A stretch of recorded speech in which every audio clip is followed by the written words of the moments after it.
Look how far we've come, all the things we've done. Did it all with love, beauty from the bottom up. All I want is you, you're my favorite view. But there's nothing new, girl, you made my heart beat. And we are back. We are back, bumble bitches. Season 3, episode 2 of the To Be Better podcast. My tummy's really upset. I Should should ate on not. Taco Bell. I should not have had that second taco. You got that taco belly ache. This is rough. You did it to yourself. I did do this to myself. Oh, wow. And I'm not going to say that out loud. I shouldn't say that out loud. Okay, then definitely don't say that out loud. So what do we got on the agenda for today, Hotness? You look very good over there. I mean, you always look good, but like you look like an extra snack. Yeah. You fucker. Got to give you more of a view. Make sure I'm accommodating your windows to your soul. So what are we doing? We can do emails today. I wanna do some helpful emails. Okay, well, what do we have for pre-recording stuff? Because for those of you who are listening to this in January, it's December 5th. We are a full month ahead of schedule on episodes. We are recording live for our Patreon community, so if you guys are not a part of our Patreon, I highly recommend that you join at the $15 tier so that you can get access to the live recordings. Because by the time this goes live, if we record for 2 hours a day, you're probably going to see like an hour and 25 minutes of it. But Oh yeah. there's lots of cuts and stupidity that happens that you guys miss out on. So nothing prior to jumping in? Oh, I don't know. Okay, hang on. Now I feel like. Okay, what are we gonna talk about prior? I don't know. I was asking if you had things you wanted to run through. No, we hit on. Does the live from yesterday go to like Spotify and Apple and whatnot? Lives don't. Okay, so since they don't, guys, my private women's group at $115 a month has completely maxed. We're at 30 people. I have created a secondary private women's group. I've heard you ladies saying that you wish you could participate, but you can't meet that price point. I've created a second group called Women's Thrive, and that's $50 a month. It receives less than the higher tier. There will be a once a month book reading, once a month in-depth challenge in regards to the book or in relation to the book, and once a month group calls, and I anticipate those group calls to last between 3 or 4 hours. And then there is a group chat in WhatsApp for the Women's Thrive that you have. I'm not going to say unlimited access to me, but you can tag me anytime you want. And when I have a moment, I'm going to respond. You can get advice. We can get perspectives. You can vent. Just get something off your chest. And so far, I believe we're up to 10 women now. And the group is doing the thing. Everyone's loving the book so far. Everyone's enjoying the challenge. In the last week, they said that I've put more reflection in myself than I have in like a few years. So I feel like the thing is happening, even though it's not as intricate. Yeah, it's not as extensive. Yeah. Some help is better than no help. Yeah. So you want to give your little advertisement? I do. I'm all over the place, guys. I have so many things going on. So we have decided as a podcast that we are going to start advertising people from our Discord and Patreon who are trying to start up their own small businesses.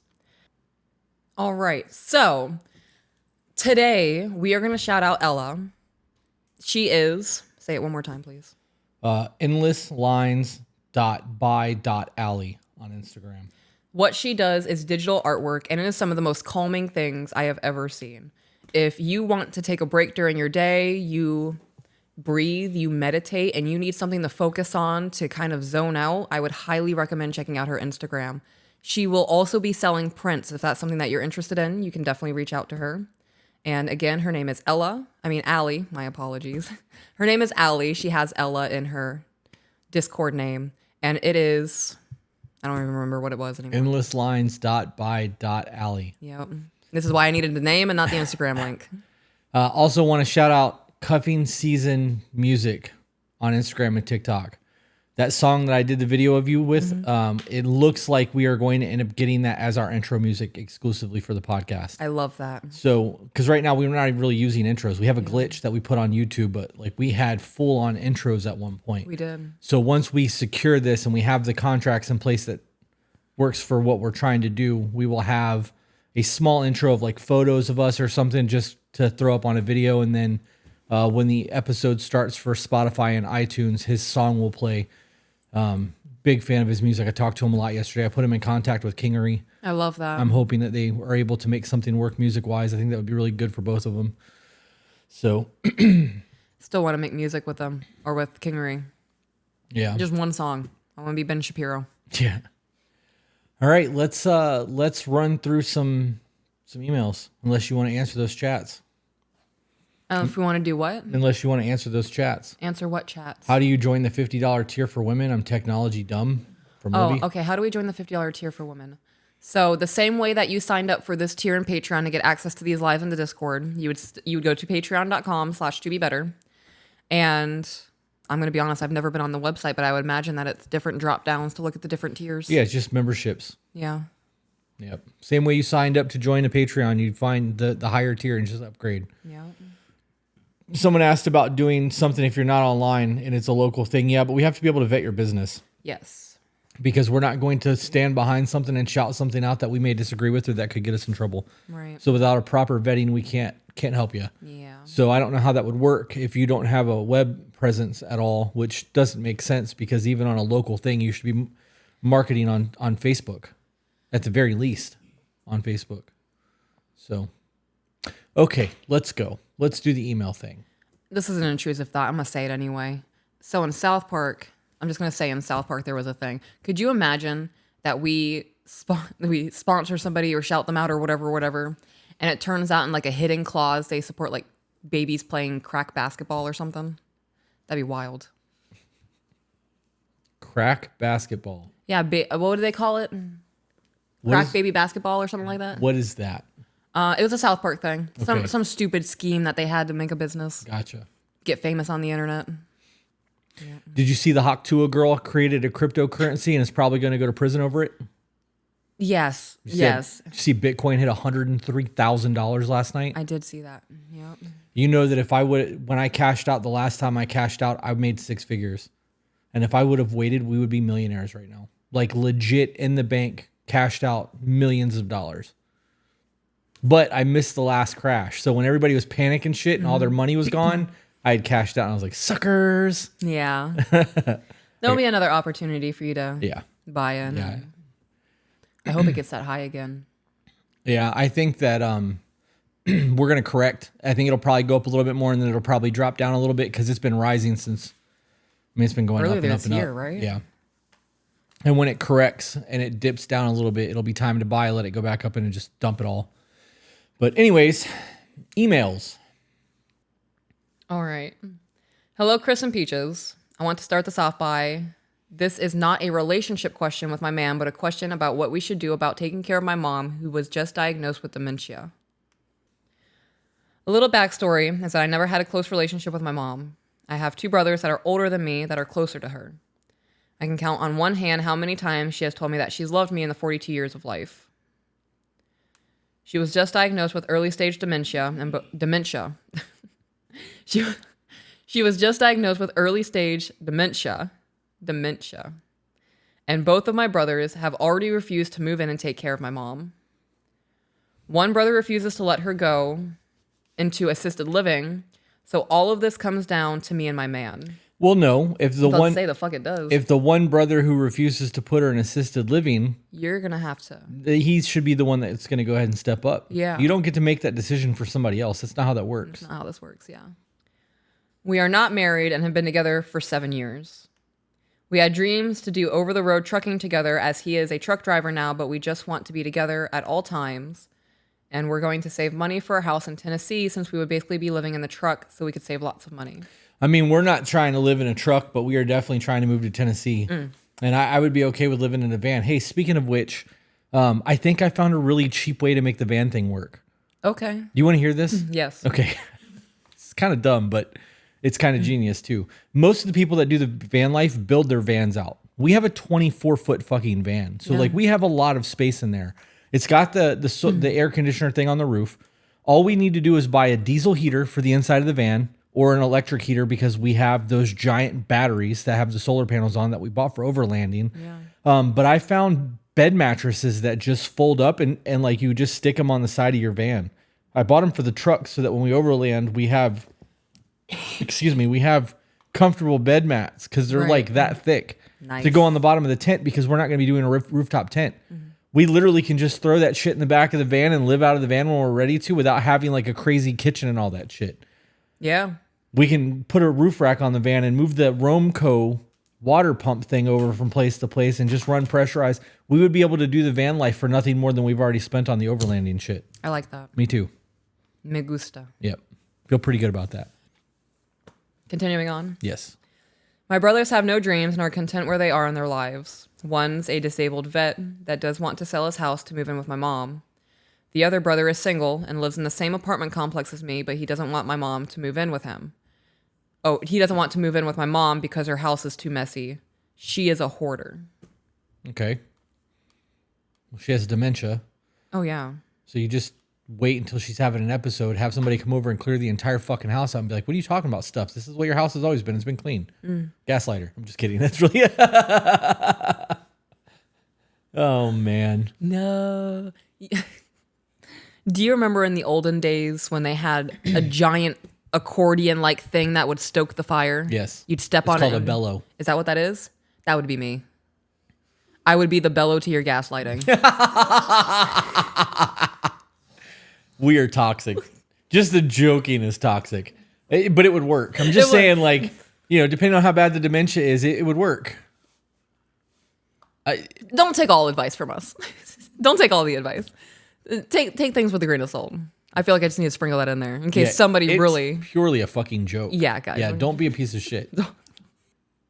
Real quick before we move on, Amanda said, does that mean more meet and greets? I mean, we've done quite a few of them.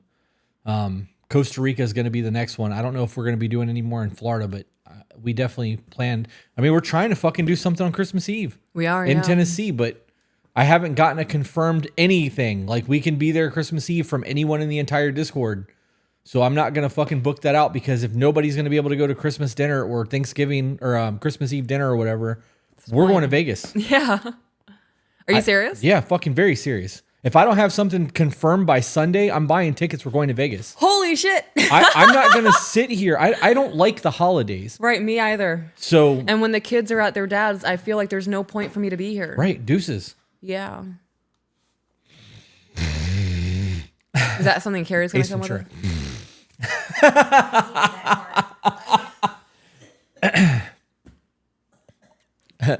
Chicago.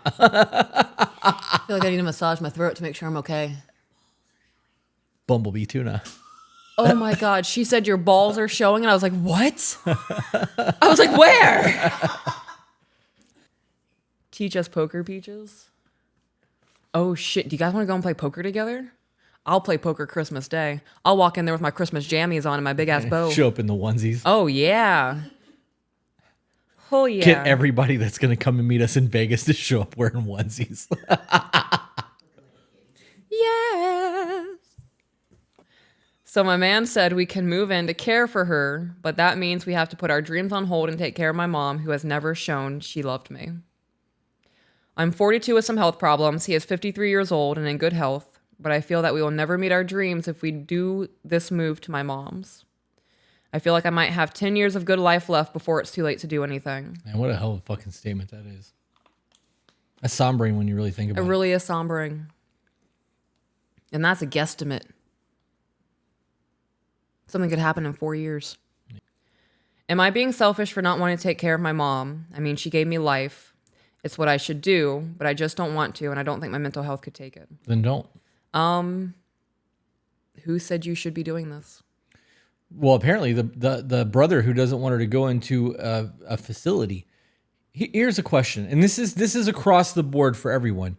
If I was to ask you why you have a relationship with this person, and the only thing that you have to answer is that's my mom or my brother or my sister, we share Shot DNA. Me out of her coochie. You don't. There's no reason for you to have a relationship with them. Right. We share DNA. So fucking what? You have a really horrible relationship. They've treated you like shit your entire life. You owe them nothing. Right. Relationships are an ebb and flow. There's supposed to be a unique bond between two individuals that are mutually beneficial. It could have hardships and it can have rocky moments, but it should be based off of love, honor, integrity, and those things. Loyalty. And if your relationship with your family members isn't that, you don't fucking owe them anything. 100%. You treated me like shit my entire life and now you need me? I'm sorry you've wasted your one phone call. You're on Who Wants to Be a Millionaire? I am not the lifeline. Blows my mind that parents don't recognize that they're banking on their children. I don't believe you're not, I don't think you're being selfish for not wanting to take care of your mom. I don't know where the holier than thou mindset comes from parents who treated their kids like shit and all of a sudden, I need you to take care of me. Forget everything I've ever said to you, all of the awful things that I put you through, all of the abuse, the trauma, the lack of love, using affection as a war mechanism. It's delusion. Yeah. It's people not realizing or not believing that their actions caused what they did. That's typical abuser behavior. Yeah. They don't believe it has actual impact. A lot of them know that it has impact. They just downplay it to make it so that they don't feel as guilty as they would about abusing somebody. I don't know. That situation, my answer would be what I said. Oh, yeah. You don't want to put her in the home. This is up to you, homie. Yep. My husband and I are leaving in 1 week. You're not going to hear from me. Right. You come and knock on my door, the bitch is going to be empty.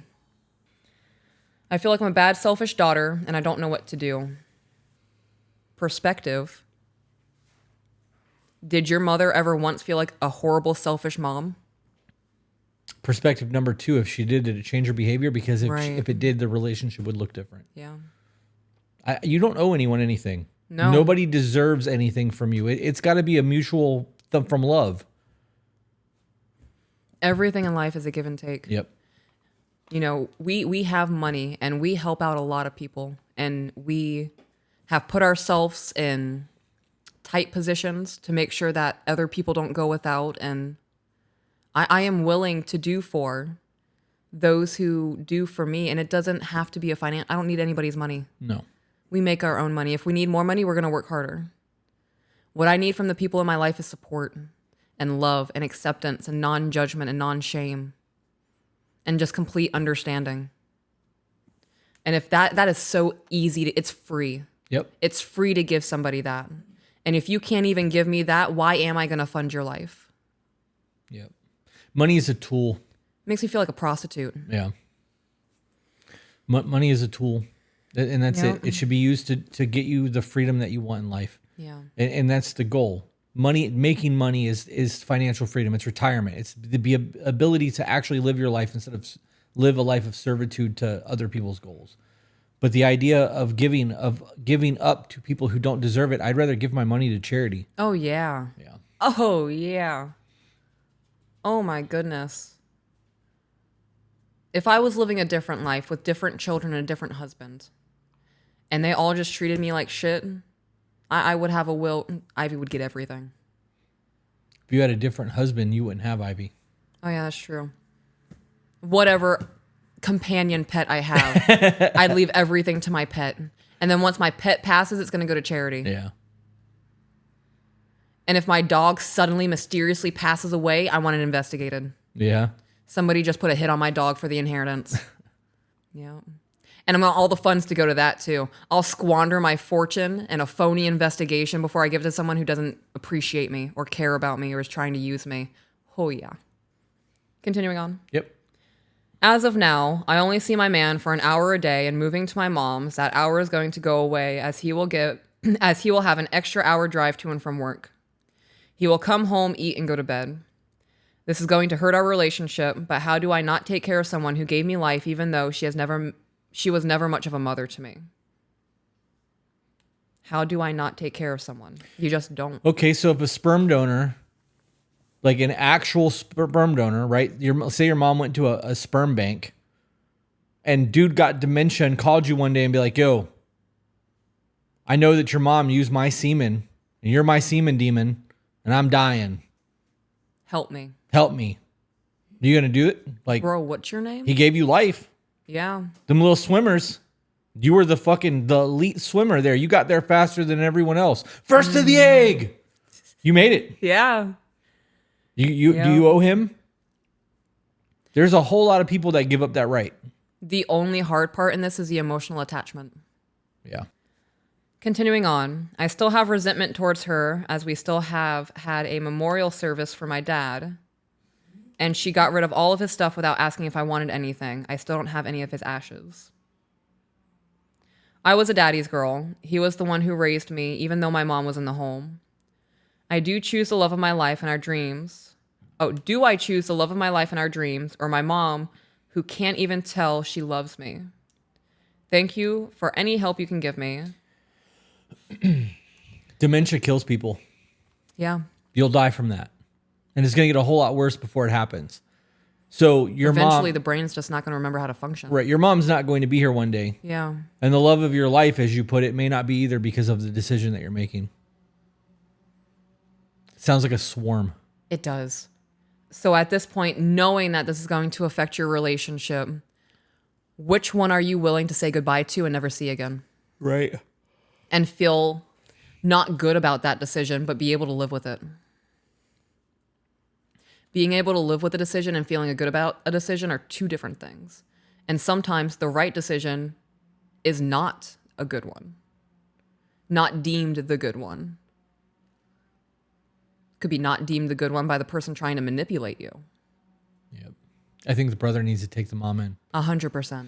The one who is refusing to put her in assisted living. All right, homie, this is on you then. Right. We could have split this debt because there would be a debt. We could have split this 4 ways or 3 ways or how many brothers she has. Right. You made the decision. You're the one putting your foot down. Yep. Or you guys vote. He gets vetoed. Yeah. Be like, sorry, dude. Like this is the answer. This is what's going to happen unless you do something otherwise. Yep. And sorry, Peach, if this made you cry. It makes me cry every time I write this, and I have rewrote this about 5 times to try and give you all the information I can. If you need more, please let me know. I don't think this person's being selfish. We don't know the full context. People show love multiple ways. Yeah. If you're hung up on the fact that you didn't hear I love you from your mom, but she expressed it in other ways, and you're choosing to ignore those other ways and just hyperfixating on she didn't tell me this because I needed to hear it, Right. that's a problem. Yeah. Well, that's a you problem for Yeah. sure. Sounds like a fly in the room. LOL. It's a weed eater. So we're gonna pull up another email and take a break. Just let her go. We'll let it run. Okay, next email. I poked, my chest was itchy. And I'm so scared that I like ripped a hole in this. Oh, I did. Dang it. You know what that means? I get to go shopping. It means that I get to rip that off of you and not have to worry about ruining your dress. Oh my God. And then you get to go shopping. Can we record that? No. For me? Oh, yes. No, not. I was like, what are you talking about? I'm not making content to that. It's going to No! I'm offended. Insulted. I want to be able to relieve that when I'm 60. I want to pull up that video and be like, yeah. That's Gary said, is grandma okay? What's going on in there?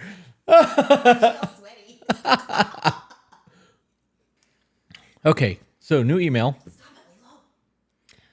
What the fuck? She makes me feel cheap.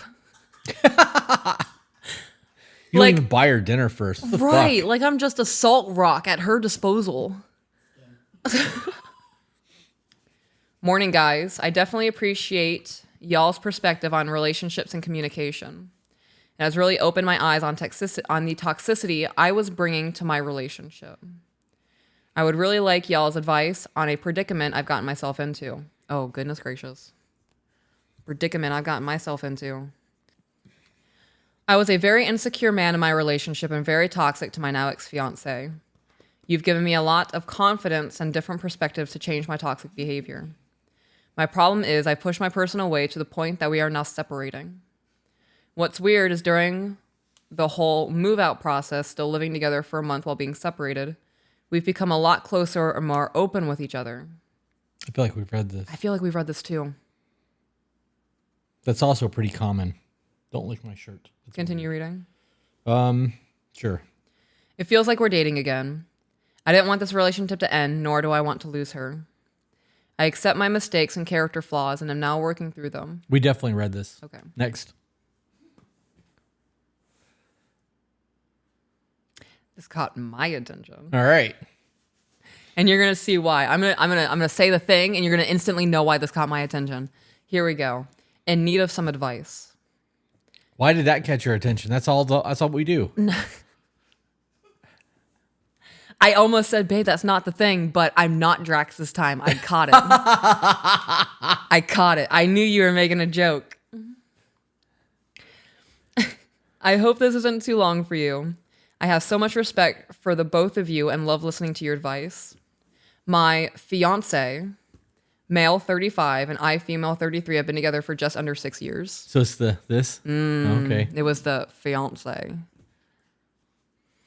If I can make her yawn, let's see.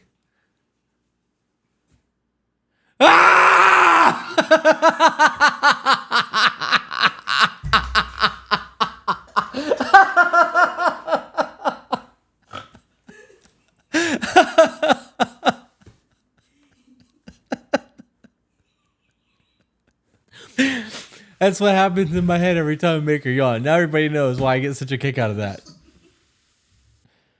I just got an email that says that your bombshell leggings are out for delivery. Oh, I'm so excited for the camo ones. I feel like I pull off camo pretty well. Yeah, I think you do too.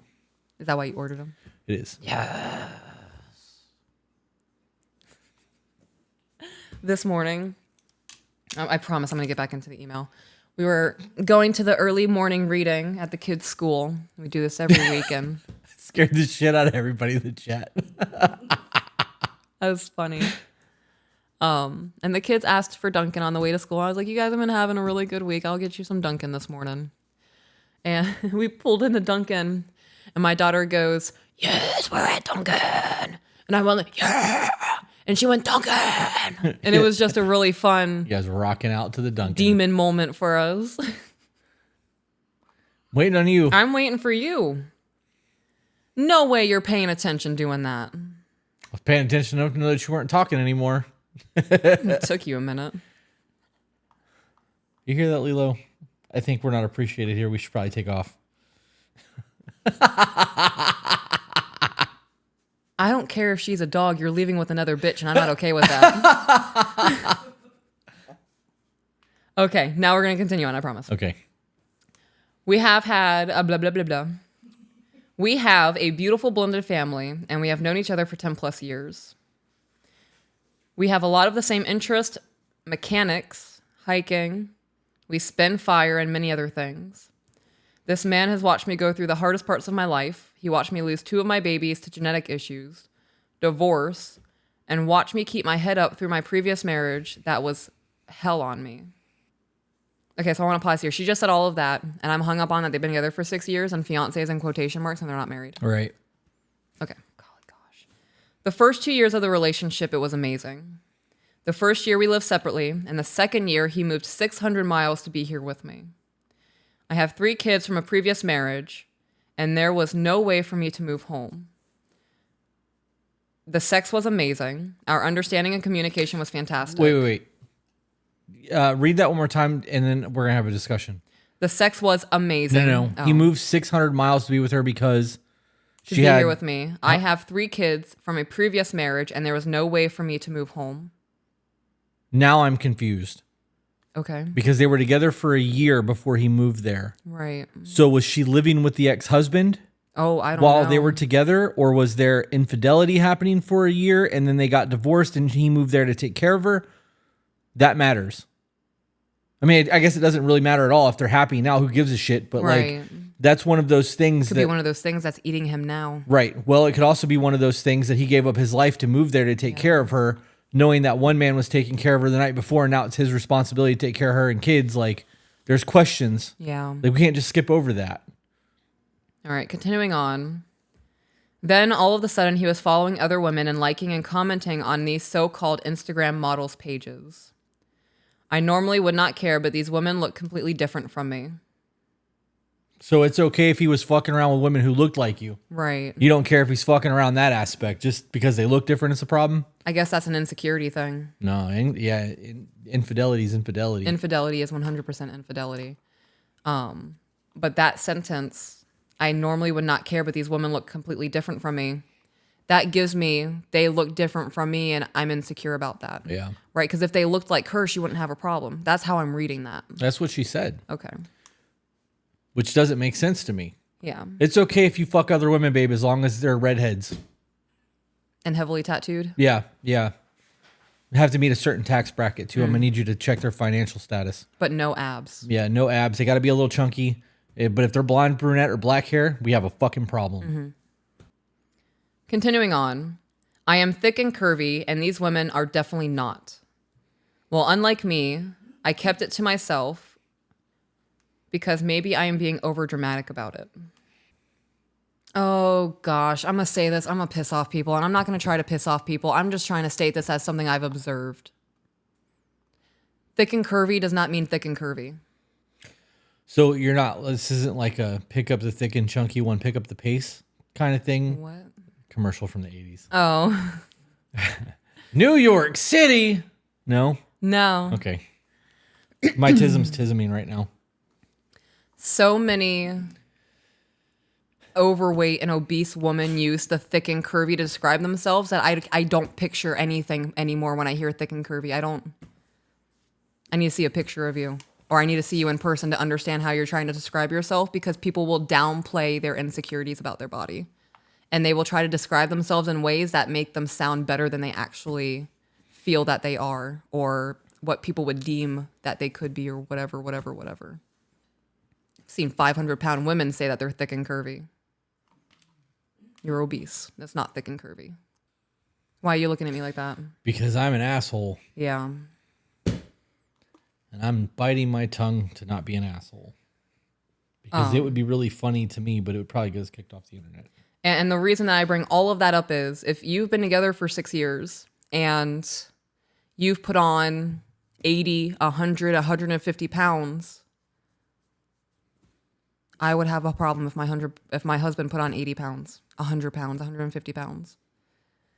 It's unhealthy. It's going to take you away from me faster. And whether people like to admit it or not, attraction and sex is a part of a relationship. Well, there's also a decline in sex based off of my own insecurity in that. If I put on 100 pounds, Oh yeah, true. performance issues would go down. My dick would get smaller. Yeah. I want to elaborate further. I realize that there are asexual people and people who prefer not to have sex and are totally fulfilled in their relationships, and that's dope. Just speaking on the wider, broader experience of people who engage in that. Right. Continuing on. Fast forward to one night after weeks of begging for some sort of intimacy. I asked him why he does not want to have sex with me. He said he was just not into it. So I did the bad thing and went through his phone. He has no problem looking at all of these girls when he first wakes up, at work, or when I'm sleeping. I had to confront him. At first, he lied to me, so I outed myself and told him that I went through his phone. How do you know who he's looking at? What do you mean? How? You mean what time? No, Or- all of it. How do you know? One, time. That's a great one. How do you know when he's looking at them? Right. Two, how do you know who he's looking at? She went through his phone. Right. If she opens up his Instagram and it's all just half naked chicks. Right. Well, pretty self-explanatory. if she went into his Instagram and went to who he's following, Yeah. I could see that being a thing. But like, you don't know when he's looking at shit. Right. That's speculative. You don't see everyone you follow. Algorithm makes sure of that. Right. You see one or two people you follow and a whole bunch of shit that the algorithm wants you to see so that you stay on the app longer.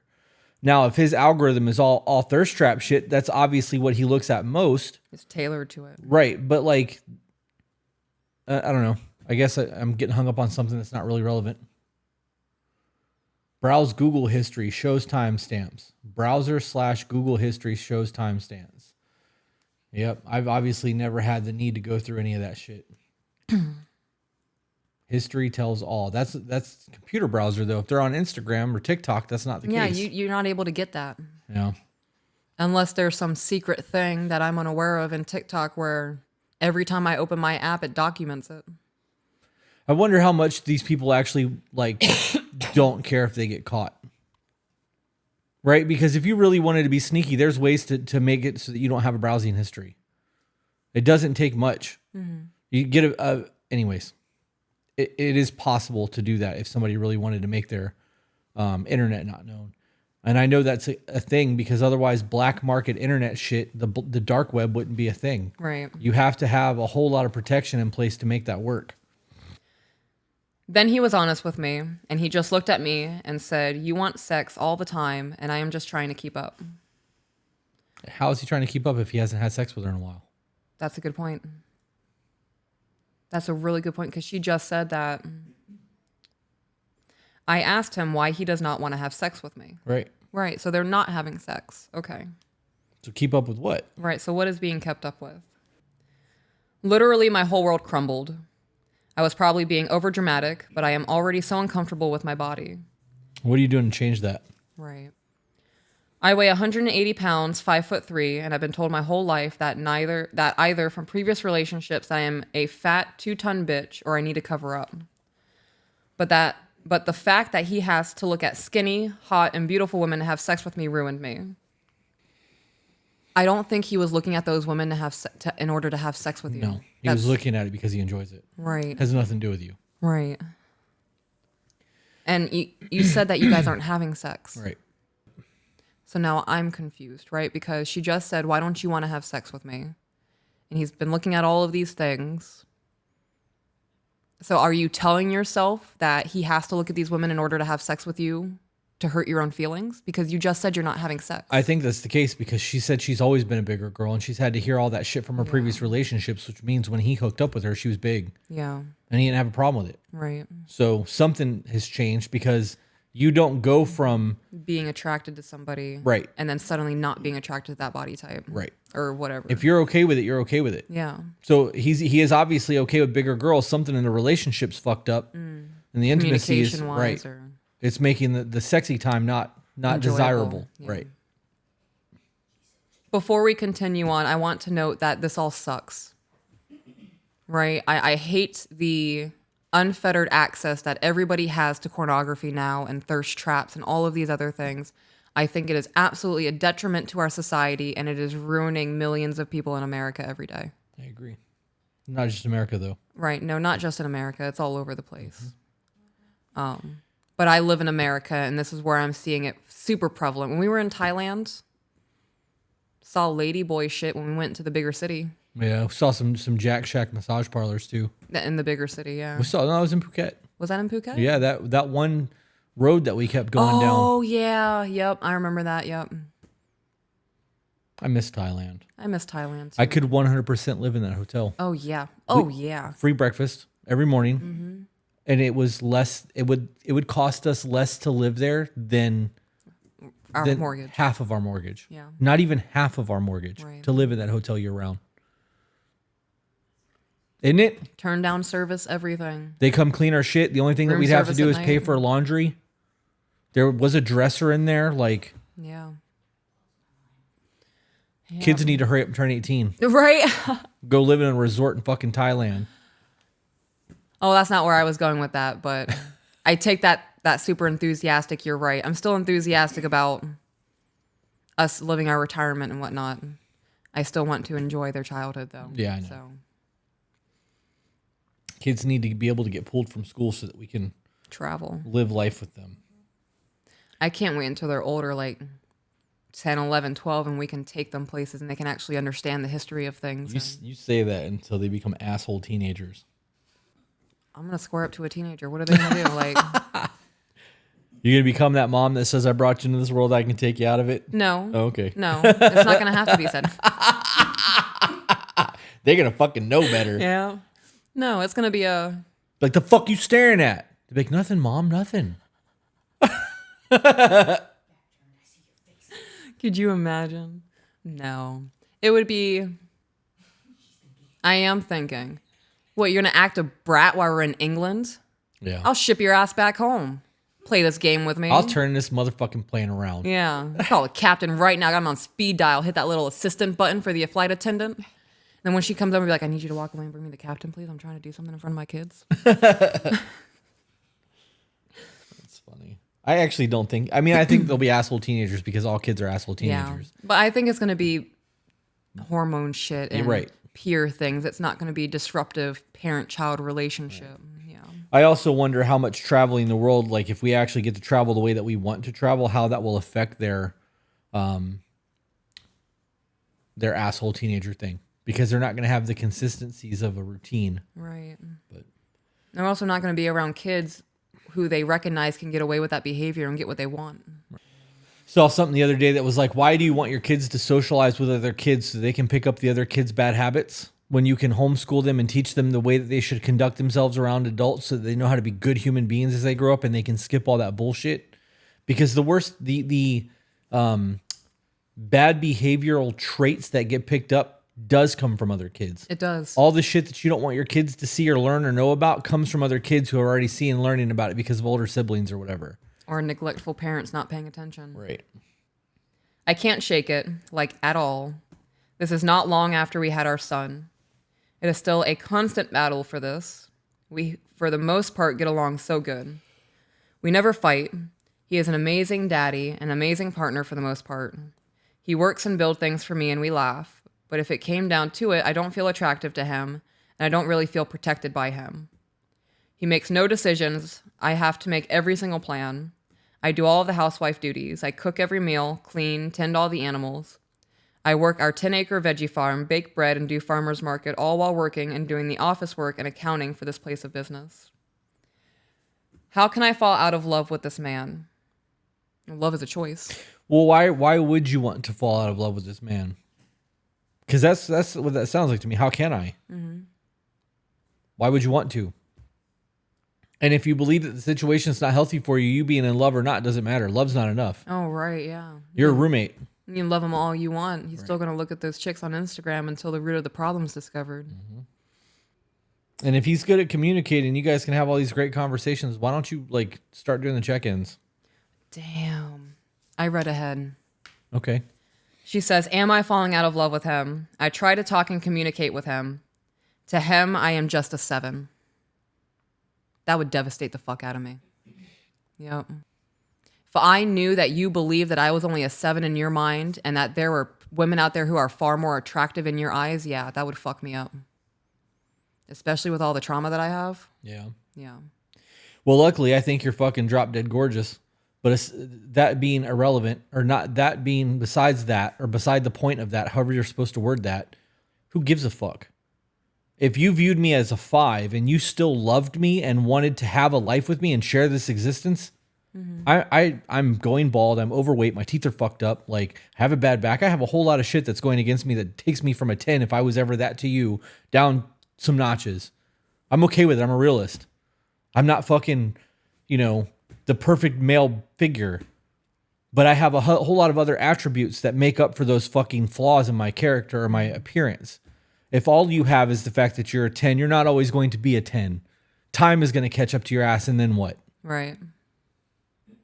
That number on a scale means nothing beyond the initial get to know somebody.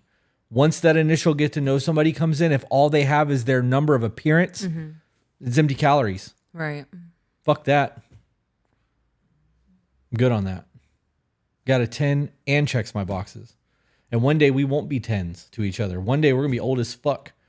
And there's going to be weird colostomy bags and fucking 7-Eleven feet because we're walking around barefoot like some hippies, and you may have armpit hair. You may have butthole hair. And I may have to look at it. Right? Or stick my thumb over it. My 80-year-old ass is hobbling to get waxed. Stop it, Carrie. I'm trying to not laugh. I'm over here trying to be serious and have a conversation and be funny without laughing. Right. She's fucking that up. She's wheezing back there. She is wheezing. People put too much stock in their appearance. They do. You should try to be presentable. And if you hold yourself to that, I need to be a 10, and you're not doing anything to make yourself anything more than a 7, that's a you problem. You can't be mad at him because he has an attraction to something that you're not trying to obtain. Right. If you were like, babe, I really want you to have a 6-pack. I think that shit's sexy. I'll have a 6-pack by the end by summertime. I'll have a beach body. It's only 40 or 50 pounds. I got this. 2-a-day cardio sessions, 2-a-day lift sessions, 2-a-day walk sessions with the dogs, no carbs, hardcore carnivore diet, extra protein, some growth hormone, and some testosterone. I'm golden. Let's go. Tren, let's run it. Whatever the fuck I got to do. I may have heart problems afterwards. Yeah, dude, damn mind. Those heart problems were terrifying to me. I don't condone the use of drugs. When you were having those heart problems, I would lay awake at night and make sure that you were still breathing. I don't know what that was. Like, I really think that I was having like adrenaline-filled dreams that was making me have heart palpitations because Yeah. it went away. Like, it just stopped. Well, you also stopped taking Tren, so. Thanks, babe. What? Well, I think I just need to jump back on it and see what happens. Ah! All of the alarm bells are going. Get your tongue back in your mouth. Were you sticking out a hurt at me? I wasn't sticking my tongue out at either one of you. It just, damn it, I missed it. I was going to scream again. She has one little white stripe on her head. Yeah, she does. A little midget-ass Tulsi Gabbard. I really, really feel like we could do stand-up comedy as a duet. Yeah? Yeah, I really do. I feel like that would sell stadiums. We can't even sell at a couples man. retreat. Selling out a stadium would be a whole lot harder. You were smacking her butt, and I was like, my husband's autistic as shit, but not as autistic as me. Well, because we did the test to see who was worse. We did. Yep. The testing on that I think it was 170 means that you have autistic traits, and I scored like 233. Yeah, we were both in the mid twos. Yeah. All right, continuing on. Yeah. To him, I am just a 7. My mistake for even asking. Women are emotional creatures. I just want to feel like I'm the only woman in the world to him. Would you have rathered him lie to you? See, I don't ask questions if I think it's going to hurt my feelings. Right. And if I think it's going to hurt my feelings and I still want to know the answer, I'm going to be prepared for it. But would she have rather him lied about her number? That's a good question. Because this is now going to train future behavior. Yeah. Because he was honest. Well, I think you're a 7. Which is pretty good. Yeah. The average. Above average. Right. It's above average. Most people aren't in those high single digits. Oh, yeah. Most people are between like 4 and 6. Right. Right. So you're above average. So Yeah. good for you. She's little, and I just wait for her to jump down and yip because of the height difference. It would be like Right. me jumping off the roof right now. Fearless. Little daredevil. Yep. But this is training behavior because now she's asked him a question, he's answered it, and she didn't like it. And it's creating problems in the relationship. So the next time she asks this question, he's going to go, last time I told her the truth, I had to hear it. It became a problem. Yeah. So does she really want to know the truth, or does she want me to just placate her right now? Yeah. And this is where the line starts. Run it back for me just a little bit, babe. What were your... Would you rather him lie to you or tell the truth about your number? Because this is training behavior. Moving forward, the way that you handled this situation is going to dictate the behavior he gives you moving forward. Oh, it's right there. It's like a LaCroix. Someone's shouting it from the room next to me, and I can hear it through the wall. Oh, it's coming back. Holy shit, it's coming back. Oh, you bitch. All aboard. No tickets. No tickets. I guess not. We're leaving the train station. Oh, it was a really good thought, too. How do you know if you don't remember? Oh, okay, hang on. No, it's so fucking wishy-washy. I feel like I'm moving the antennas on a TV to try to get a clear picture. Better get some aluminum foil. I can't. I'm using it for my head. As like a conspiracy theorist. Right. Get it? I do. I thought Tinfoil hat. I would get a bigger laugh out of that. Slightly disappointed. Not all the jokes land. It's okay. Yeah, no, you gotta try harder. It's back. Bumble Back in bitches. black, bitches. Here we go. Dun-dun-dun. So, are you asking these questions and hoping to change his mind and suddenly he's going to be attracted to you again? Because if the problem is your weight, right? You have a problem with your weight. You said this in the email. Right. Now say he is starting to have an issue with your weight. For whatever reason, it's no longer attractive to him. Maybe you've put on more weight since you guys gotten together. Whatever the case may be. What is asking him over and over and over again? Do you still find me attractive? This, X, Y, and Z, instead of actually doing something to change your weight. It would take you once going, babe, I've noticed you put on a little bit of weight and it's making me feel a certain way. Done. Thanks for letting me know. You know what? You're calling me on my shit. I recognized 5 pounds ago. I've let myself go. And Accountability. yeah. Real question is was she a 7 when you met her? Oh, that's a good question. Damn, because if it's downgraded. Right. Or what if it's always been a 7? Yeah. And this is completely a her problem. True. Because if he lives 600 miles away, this had could no have been idea. happening the entire fucking time. Yeah. And he still chose to move up there with you only being a 7. Because, you know, Be she a thinks that stepfather to your 7 3 is- kids. Right. and Thinks that a 7 is a bad thing. And take care of you to some degree because you couldn't move back home. 7 is one of my favorite numbers. It's a godly number. It's a good number. 7 is actually in every major religion on the planet. It is a godly number. I just want to feel like I'm the only woman in the world to him. He says that I am. But I still go through the phone. I still see everything. I am still left behind when it comes to intimacy. How can I fix this? Should I just keep my head down and not do anything? Thank you for your time. We recorded a podcast episode where I said I would not be in a relationship with any man. My man is not going to sit down and watch porn and thirst traps and heart react to all these photos on Facebook and Instagram. I am not going to be known as the woman whose husband goes out and gives other women attention. I'm not doing it. I am not going to be made a fool of. We're not doing that. Not doing that. Right.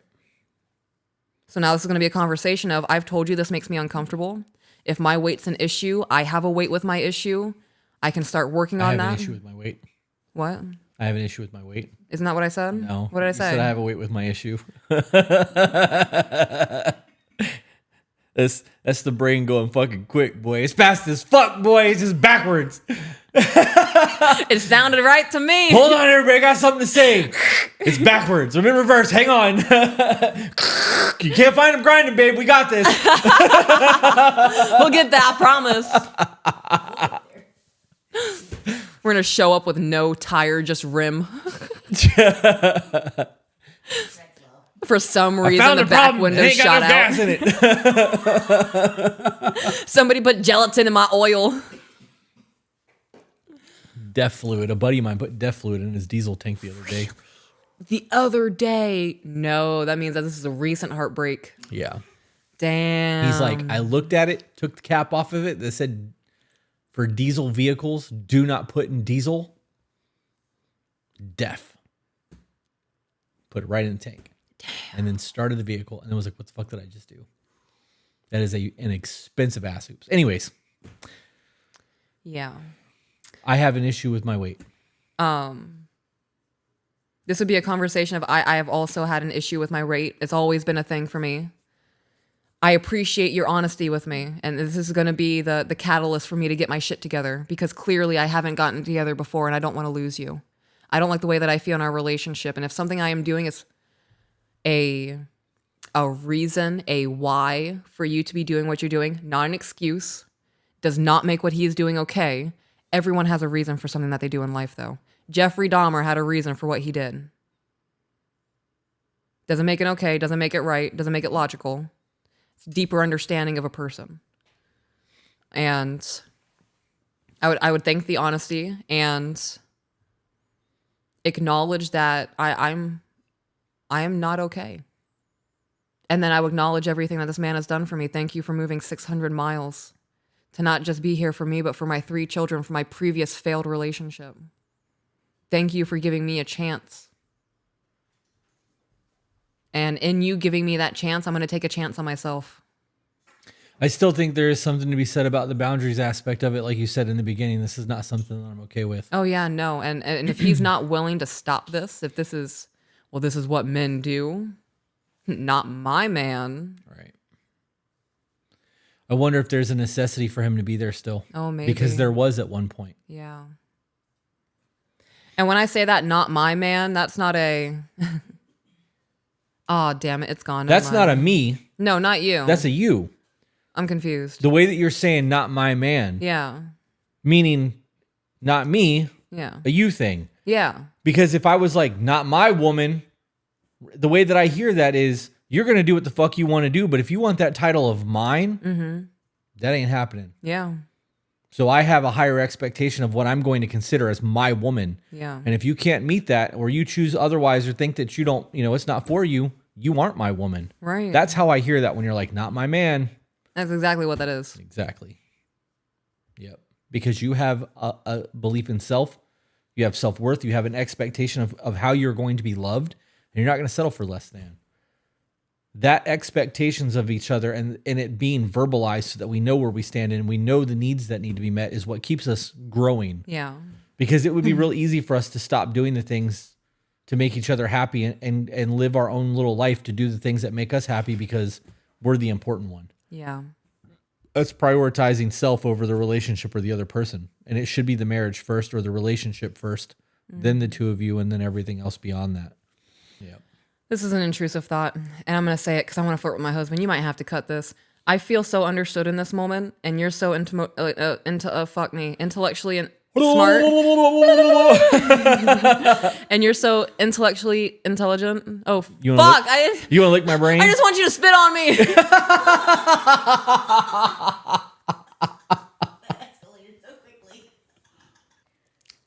I flustered myself trying to give you a compliment, so I just jumped to the punch of it.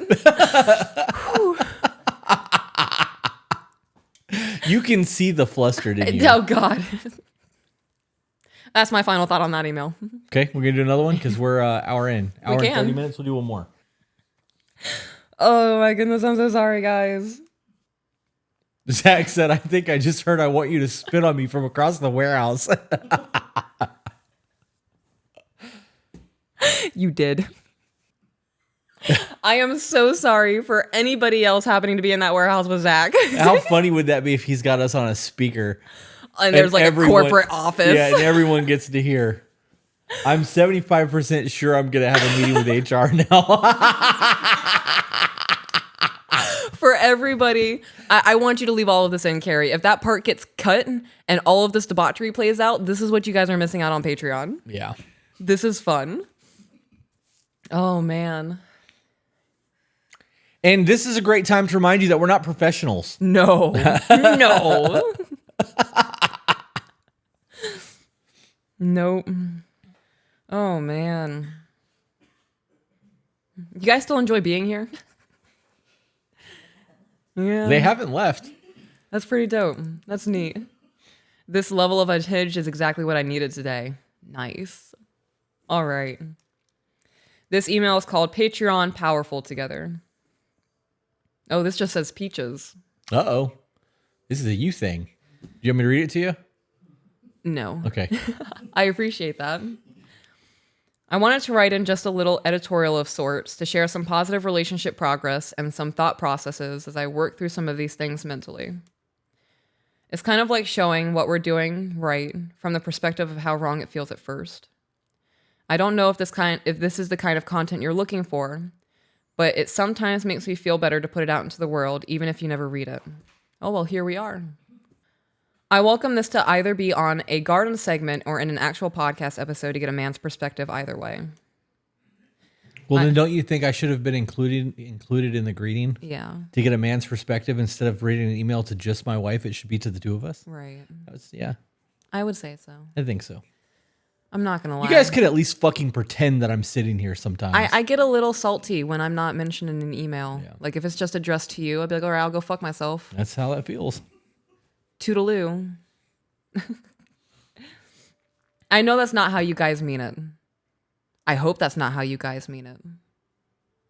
If it is, I'll find you. No. Yeah. We were watching. Oh, nope. I can't bring that up. Can I bring that up? I have no idea what you're about to say. That brat pew pew. Now I really don't know what the fuck you're talking about. The gentleman who met an untimely ending outside of a hotel. The CEO of the... Yeah. I mean, we can talk about that. Well, it's kind of that, not really that. It's more tied into the joke I just made. Just say it because I'm so fucking confused. So we were watching last night that the CEO of United Health I think so. was Some insurance assassinated. company. Yeah. On broad daylight. Yeah, right in the back of the head. And the wife made a statement and it's plastered on the news. And I looked at my husband and I was like, what was that one guy who was like, you killed my daughter. I don't know who you are or where you are, but I will find you. Yeah, you took my daughter. Taken. Yeah, that's going. Yeah. That would be my statement. And it's not going to be a written little thing. I'm going to be like, Batman costume. I want you to record this so the dude can see it. I'm going to be unhinged as fuck. This guy better be scared. Break into a house and go, cow. That would definitely be the catalyst. Like somebody unaliving my husband, that would definitely be the catalyst for me to be the Joker. See, I'm just saying that even in death, it can be funny.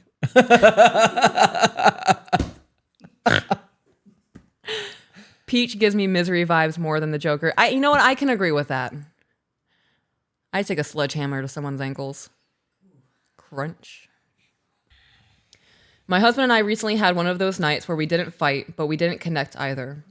To put that in the context, he's the first person I speak with and touch in the morning, and the last person I speak with and touch before I close my eyes. That's how it's supposed to be. Yep. I got up at 4 o'clock this morning because I heard them in the cabinets. Yeah. I heard one of them. I heard a chair being dragged to the And then I fucking heard house our this morning. son. And I was like, what are they doing? And I looked at my phone, it was 4 a.m. I was like, these kids better don't. And I did the math on my fingers real quick. And I was like, they went to bed at this time. I was like, 1, 2, 3, 4, 5, 6. I was like, all right, they got 9 hours of sleep. So even if they don't go to bed right now, they'll be charged for the day. And I went into the kitchen and they dragged out their chip bag box. And our daughter was like, Mommy, I'm trying to be so quiet, but I really want popcorn. I was like, baby, it's okay. And I got them all that they needed. And I kicked the box across the kitchen floor because I was frustrated. But I was trying to like keep it cool. And I was like, all right, baby, let's go back to bed. And I get both of the kids, they wanted to hang out in Sissy's room. And I was like, y'all better be quiet. They were not. Well, I fell back to sleep. And then 2 hours later is when that chair incident happened. I heard them the entire time. Really? Oh, I was out. Yeah. That's okay. It's fine. I'm glad you guys didn't sleep this morning because you're not sleeping later either. Because I'm petty. I ain't getting no sleep because of y'all. Y'all ain't gonna get no sleep because of me. Hey! Yep. Pots and pans get real loud.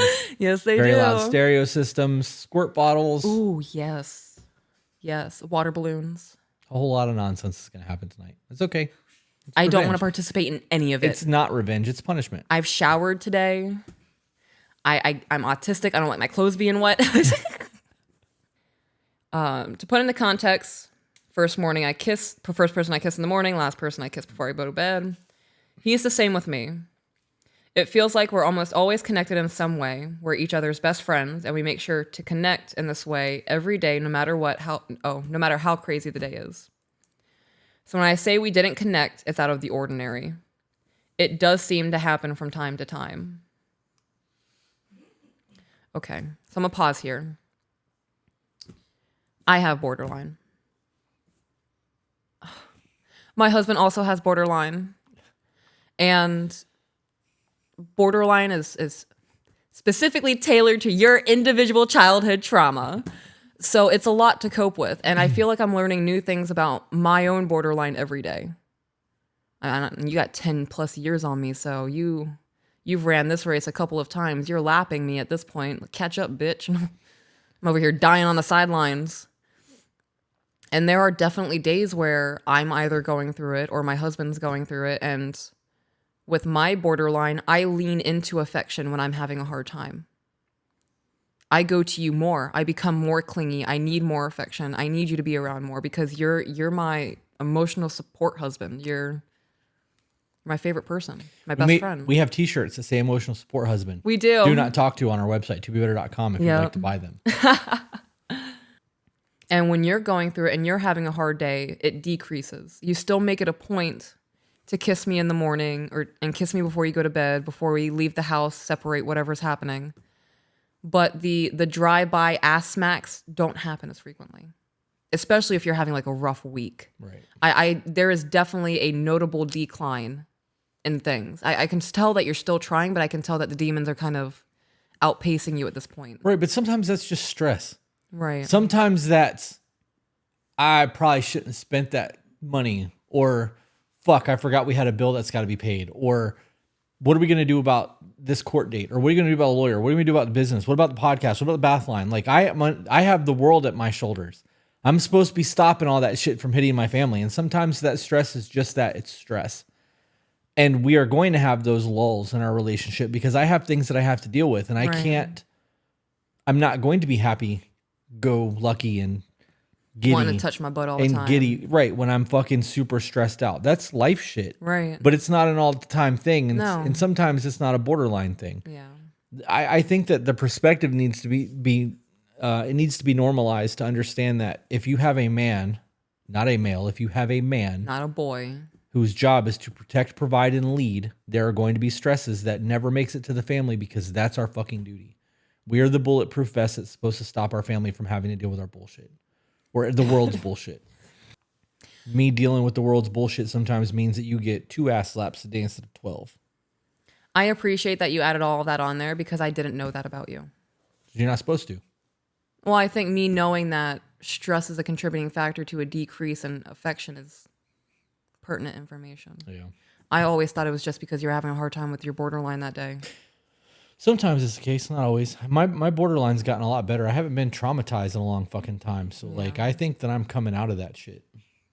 I think that pretty soon I probably won't be able to use that as a reason for my behavior. Yeah. Because I don't find myself emotionally reacting. Mm-hmm. Maybe that's my healing journey. I don't know. But I feel like I'm healing on that aspect as well. I feel like I'm at a peak with my borderline right now because, like, a lot of things are triggering me in life. Things in our marriage, nothing that you do negatively, just me being an overthinker or overanalyzing, or my husband didn't use a coaster today, he's going to divorce me. Those kinds of shit. So I feel like I'm facing my triggers now in a amped up way. And then pretty soon I'm going to be over that hill of the crux of my borderline and really kind of be on the decline and the smoothing and leveling out and being able to get to where you are. Yeah. There's a lot that goes into that. There's an understanding that people are going to do what they want to do regardless. Right. And there's an accountability aspect and that I can only do the best that I can do. Mm-hmm. I definitely shouldn't be doing things to make it worse if I believe that that's the case.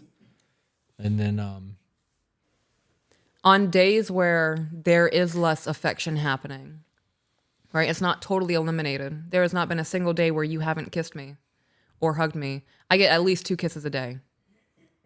If not more than that, I'm getting a kiss when we wake up in the morning and I'm getting a kiss when we go to bed at night. Yep. And if you leave the house that day, I'm going to chase you down the street, cause a car accident, give you a kiss and be like, all right, now go get your car fixed and don't forget this again. You going to learn today. You going to learn. And you fulfill me in other ways. I think a lot of people hyperfixate on one form of love for them to receive, to feel loved. Right. That they neglect all of the other ways that their person's pouring into them. Well, sometimes that love is being that shield from the outside world. Yeah, right. Continuing on. Mm-hmm. It usually happens like this. I'll have an emotional day and he'll have a reaction. From my perspective, I'm fighting for my life inside my brain, dealing with overstimulation, anxiety, and frustrations. Okay, I wasn't going to do this, but I'm going to do this. So you wrote dealing with overstimulation and anxiety and frustrations. I would recommend going forward writing dealing with overstimulation, comma, anxiety, comma, and frustrations, period.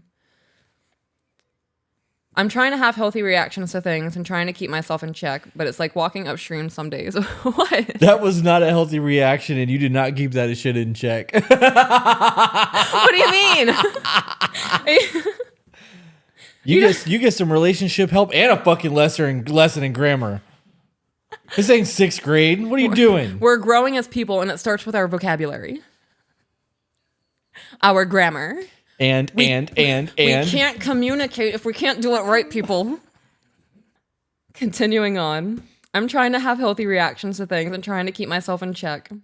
But it's like walking upstream some days, fighting the current that's trying to pull me down. Mm-hmm. My brain is so worked up with fight or flight that it gets my body involved and it's exhausting and sometimes even physically painful.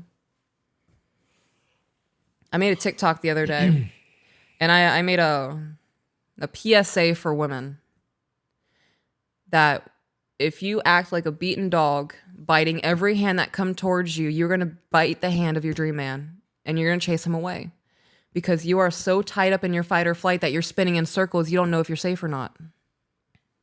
Self-regulation, emotional regulation. We need to learn how to bring ourselves back down. Continuing on. I'm way better than I used to be. I don't yell at the kids anymore. I don't slam doors or drive off in a dirt cloud of fury. I take responsibility and I take calming breaths. I'm honest with myself and him about how I'm just frustrated or I need a minute away from the stimulation. I recover quickly, but the storms are still just as strong. Most of the time, my husband has my back on it. He lets me rant when I need to, cry when I need to, and even shut down when I really need to. He makes a man dealing with a woman's emotion look so easy. Every now and then, my frustrations and his collide. That's when he's weathered as much as he can. His tone changes, his body language tenses. As his wife, I can tell that there are a million expletives. My eyes are moving faster than I'm reading. So I've already moved on to the next word by the time I'm reading the word that I'm reading. So that I'm trying to, I don't know what it is. But expletives, I have not seen that word written in a very long time, and that just tripped me. I'm like speed walking, and I tripped on a pebble. You gonna say? So everything that she's done, she's learned the take a breath and respond versus react, but she's not learning the emotional regulation. Does that make sense? Yeah. Like, so you've learned how to take a breath and the way that you respond, but you haven't actually learned the process of staying logic yet. Right. So you still got a whole lot of fucking work to do. Glass. Want me to help you out?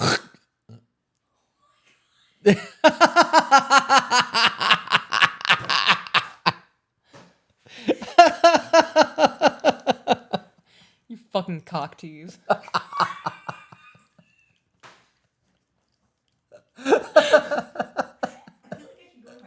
You should have seen your face when I did that. You froze. Like, you completely fucking froze. Your face didn't change at all. You didn't blink. You just froze. Like, if I would have been giggling and they couldn't have heard Carrie and you weren't moving your fingers, they'd have thought the fucking live stream froze.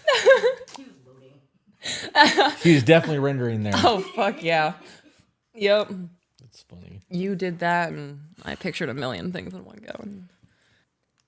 As his wife, I can tell there are a million expletives running around in his head and a million things that he would smash with his bare hands if he were that type of man.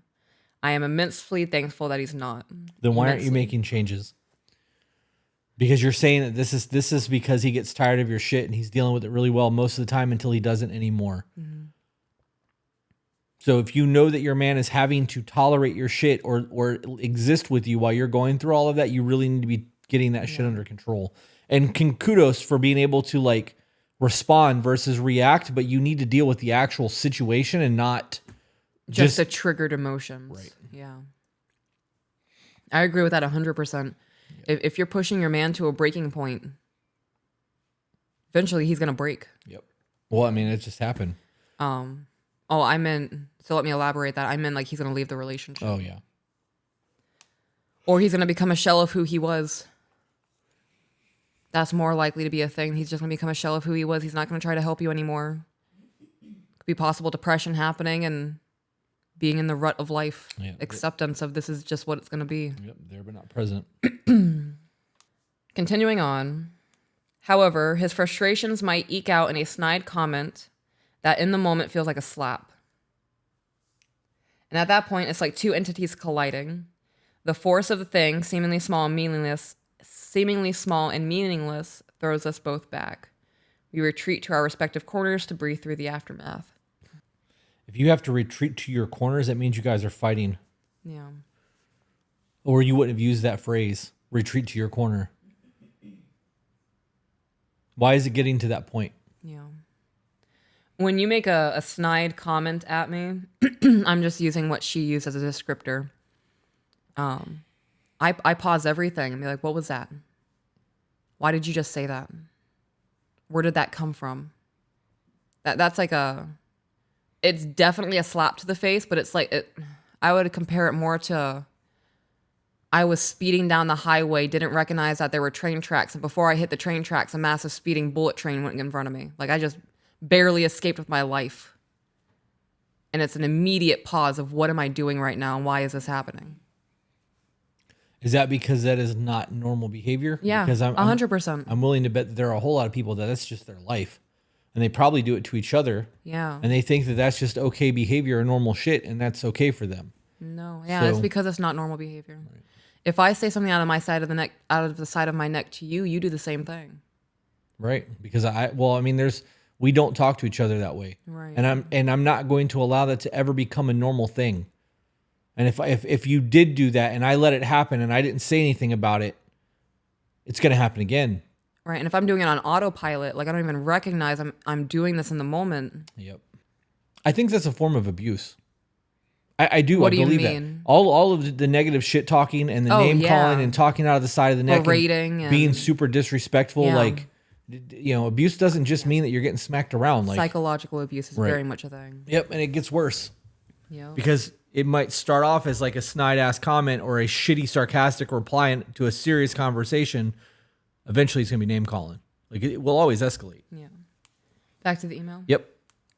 That's why I said these aren't fights. It might be what you would call a disruption.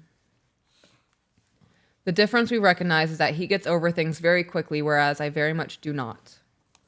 All it takes for him to be over it is balling up his fists, walking away, thinking his thoughts loudly in his head, and then taking a deep breath. So he's able to go to logic, brain thinking? Quickly. And you're still processing emotional? It means that you guys are at two different parts of your journey. How's that serving you?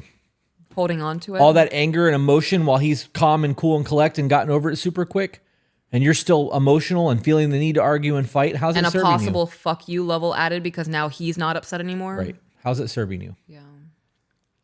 What's that doing for you? Having all that anger and frustration and hurt in a conversation that you can't just turn off, allowing it to get to that point is not helpful. And nothing that's going to happen in the conflict or the conversation is going to make that go away. You're going to need however long you need to get over that shit. Right. It's not healthy. Sometimes we have to have ugly conversations.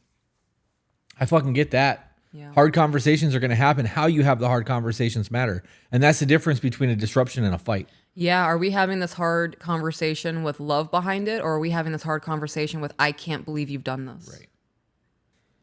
Continuing on. Yep. He said to me before that he's usually over a disruption within an hour tops. He just gets over it. He lets it go. It becomes just an annoyance in his day, and he's moving on to the next annoying thing in his day. Same. It tends to be more than just a passing annoyance to me. A disruption will typically rock me to my core. That was a big thing for me in the beginning for us.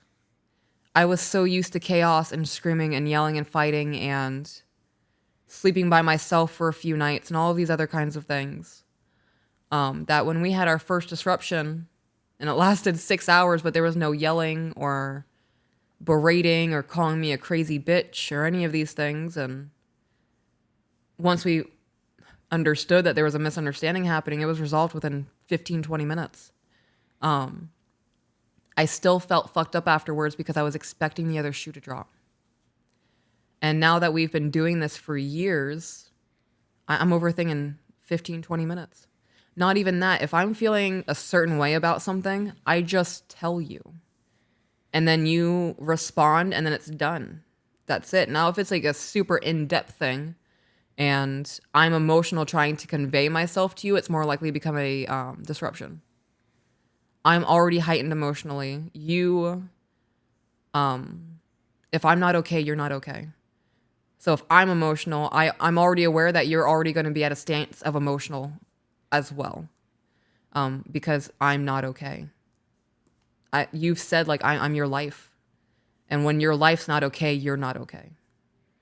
So I'm fully aware that if I'm hyper emotional and I try to convey something to you, and that could typically be a 30 or 40-minute conversation versus a quick 1 sentence, 2 sentence back and forth, and then we slap each other's butts and say good game.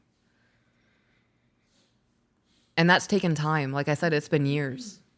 And it's been years of me going, okay, that's the end of the conversation. Now I have to sit here in this discomfort and recognize that I'm okay. Well, that took time too, because there was times where we would have conversations and you would continue. And I'd be like, babe, I've validated you. I told you I heard you. I repeated it back. You said that was it. Like, are you hurting and just want me to know that you're hurting? Because I can fucking see that. And you're like, no, you're right. And that stops all of that shit. Hearing you say that you could see me hurting, stop that. Right. I've not felt seen majority of my life. And, you know, staring somebody in the face, sobbing, and they just look at you and you go, I don't give a fuck. And Yeah. they walk away. Like, at that point, I feel like I have to convey with words what I'm going through because I'm invisible. And hearing you say out loud, I can see that you're not okay, that you're upset. It healed a lot in me. Just having conversations. If you listen to actually understand what's going on, you're not fighting anymore. Right. Yeah. I also want to point out before we move on that anger is adult temper tantrums. Yes. And arguing is intellectual temper tantrums. I don't need you to change your point of view to match mine. I need you to just hear what I'm going through and understand that this is my perception of things or my perspective, and that sucks for me. Yeah. Okay, I get it. I'm sorry that sucks for you. I'll try to not whatever. It's a very different conversation than trying to justify the fact that I'm hurt based off of the actions. Now, you can have conversations about why you did what you did or whatever the case may be, but nothing that I say or do is going to take away a hurt once the hurt is there. So just understanding that the other person's hurting, moving forward, I'll try to not duplicate whatever it was that hurt you. Like, it's just fucking common sense shit. It's not common sense. It's the right way to have conversations. The problem is nobody's ever seen that. Right. Because that doesn't sell movie tickets. Right. Right, exactly. Because you will never see those kind of conversations on a TV show or a movie. Unless they're trying to make you cry about something. Yep. Or a massive life-altering event's about to happen, someone's about to die, and they have to clean the plate before they pass. Yep. Yeah. Drama sells. Drama and sex. Drama, sex, and violence. Yeah. Yes, it does. I love watching violent shit. I could never live that life. I'm too much of a pussy. But watching that stuff gets that adrenaline going like vicariously. And I like that comfort. Playing Call of Duty, like experiencing war in a video game is nice too. I couldn't handle war. Yeah. No. I also want you to know that while we were sitting here speaking, I briefly, just very briefly drifted away. I came back and I tuned right back into what you're saying when I recognized that I was daydreaming. But I was thinking about us in Vegas wearing our onesie jammies. Are we going to bring Ivy in her onesie? I don't know. I don't know how that would look. I know that we can absolutely bring her on the plane because Dakota did it. Yeah. That's how I got her home. Right. Never flown with a dog to be a whole new experience. Yeah. But first class, she's got a little bit of room down there. So Yeah, she would. anyways. All right, continuing on. The evening started fine. Then I hit a few bumps in the road and couldn't correct it in time before the next bump hit. Overstimulation, autistic meltdowns, etc. When I have trouble correcting, his frustration builds to a breaking point. He stays positive until he simply can't anymore. It usually happens over the course of a few days. I have hard times, right? I have autistic meltdowns. There are times where I'll be spinning in a circle in our backyard, flapping my hands, sobbing. Like, I get it. I couldn't imagine putting you through that for days. I wouldn't tolerate it for days. Our borderline, our autisms, and all that shit that we go through is an us problem. Right. Somebody else having to live that existence because we want to be emotionally unregulated and behave that way until they finally snap and then everything kind of stops. You're throwing tantrums until somebody's like, enough. And then you're like, oh, wait. Ooh, you're right. I kind of view that as attention seeking. Right? Because speaking from my own experience, I would do something akin to that. And then when that massive explosive thing would happen and you don't leave, you love me. Yeah. Yep. Not saying that this is what this person is doing. My own personal experience. Continuing on. Yes. If I'm upset about scenario A, for example, then I get over it, then scenario B, and then I get over it, and then it's the next day, scenario C hits me hard, and then it's harder to recover, and then scenario D, well, then by that point, his perspective is that he's been handling my foul mood for days. That's not his perspective. That's factual. It's what you just said, It is. You just laid it out that you've had 4 days in a row where you've had some fucking catastrophic issue. A, B, C, and D. Every day is a new day for me. Right. I'm not compounding shit anymore. If one day a bunch of shit happens at the end of that day, babe, I am burnt out. I feel like I've had to stop 20 avalanches today. I've put out 4 different fires on different houses, and I'm done. That I view that differently from something happened 4 days ago, and then something happened the day after that, and then yesterday something happened and now something happening today and I just can't fucking take life anymore. Yeah. How is that his problem? How is any of that his fault? Yeah. Is he paying the sins of other things? If I'm having a bad day and I'm having bad business shit or bad meetings or bad phone calls or bad brother, sister, family relationship shit and I come home and take it out on you, then it's a us problem. I don't bring that shit into the house. Yeah. All of that shit gets left the moment that we get together because this is my time with you. Right. And if I need to talk to you about that shit, we will have a conversation. But I'm not taking it out on you. If your bad days and the shit that you're going through with fucking exes and bath line and dog and all of that shit, I didn't do any of that. Right. Why the fuck am I going to why am I going to tolerate you taking that out on me? That's not my fault. Right. I don't deserve that. He doesn't deserve that. If he's not the one causing all of these things, why are you taking that out on him? Right. You need to check that shit. This is a you problem. Yeah, and if there's always something wrong, that's a problem. Right. You thrive in drama. Right. A lot of us don't do that shit. No. A lot of us don't want that fucking bullshit in our life. Yeah. Compartmentalization has helped me a lot. Every day is its own day. Like I said, whatever happened yesterday happened yesterday. Right. If something new, new day. frustrating happens today, it's scenario A again. Not scenario F, HI, not scenario Q. 6 a.m. on a new day. All right, let's see what day. scenario A is. Make that my bitch. Give it the all 1-2. Almost made a Jake Paul joke, but I didn't. I have Michael Bublé in my head because it's a new dawn. Birds it's a new flying day, high. and I'm feeling good. You know how I feel. I don't know. Suddenly I want to wow. Can we get chocolate covered strawberries or something and lay in bed like Greek gods and play Michael Bublé? I'm talking the togas and everything. No. No? I'm not wrapping myself up in a sheet. All right, so it would be nudie. But the Michael Bublé has to happen. Thank you for placating me. Then, when I perceive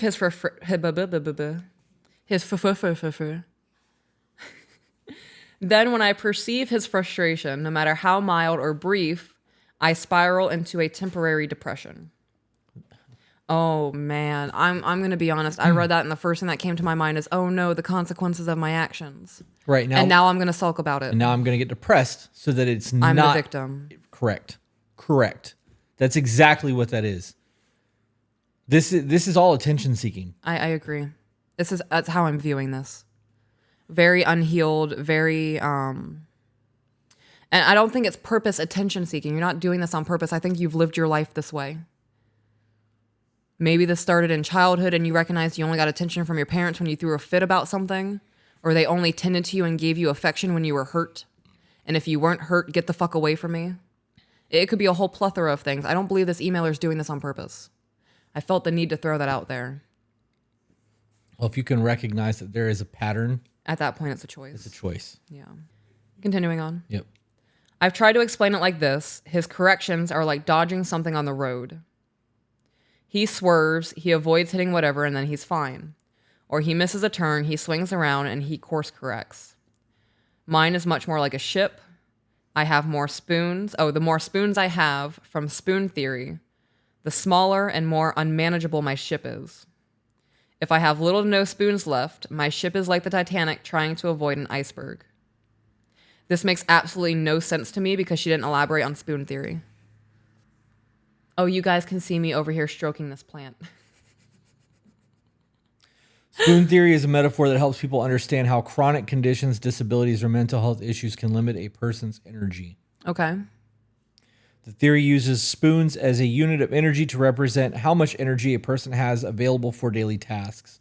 The number of spoons a person has varies from day to day and from person to person. For example, a small task like getting dressed might cost 1 spoon, while a larger task like cooking might cost 3 or 4. So just like a battery usage.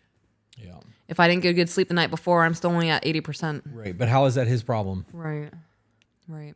You're supposed to be living life with somebody, not expecting them to cater to your bullshit.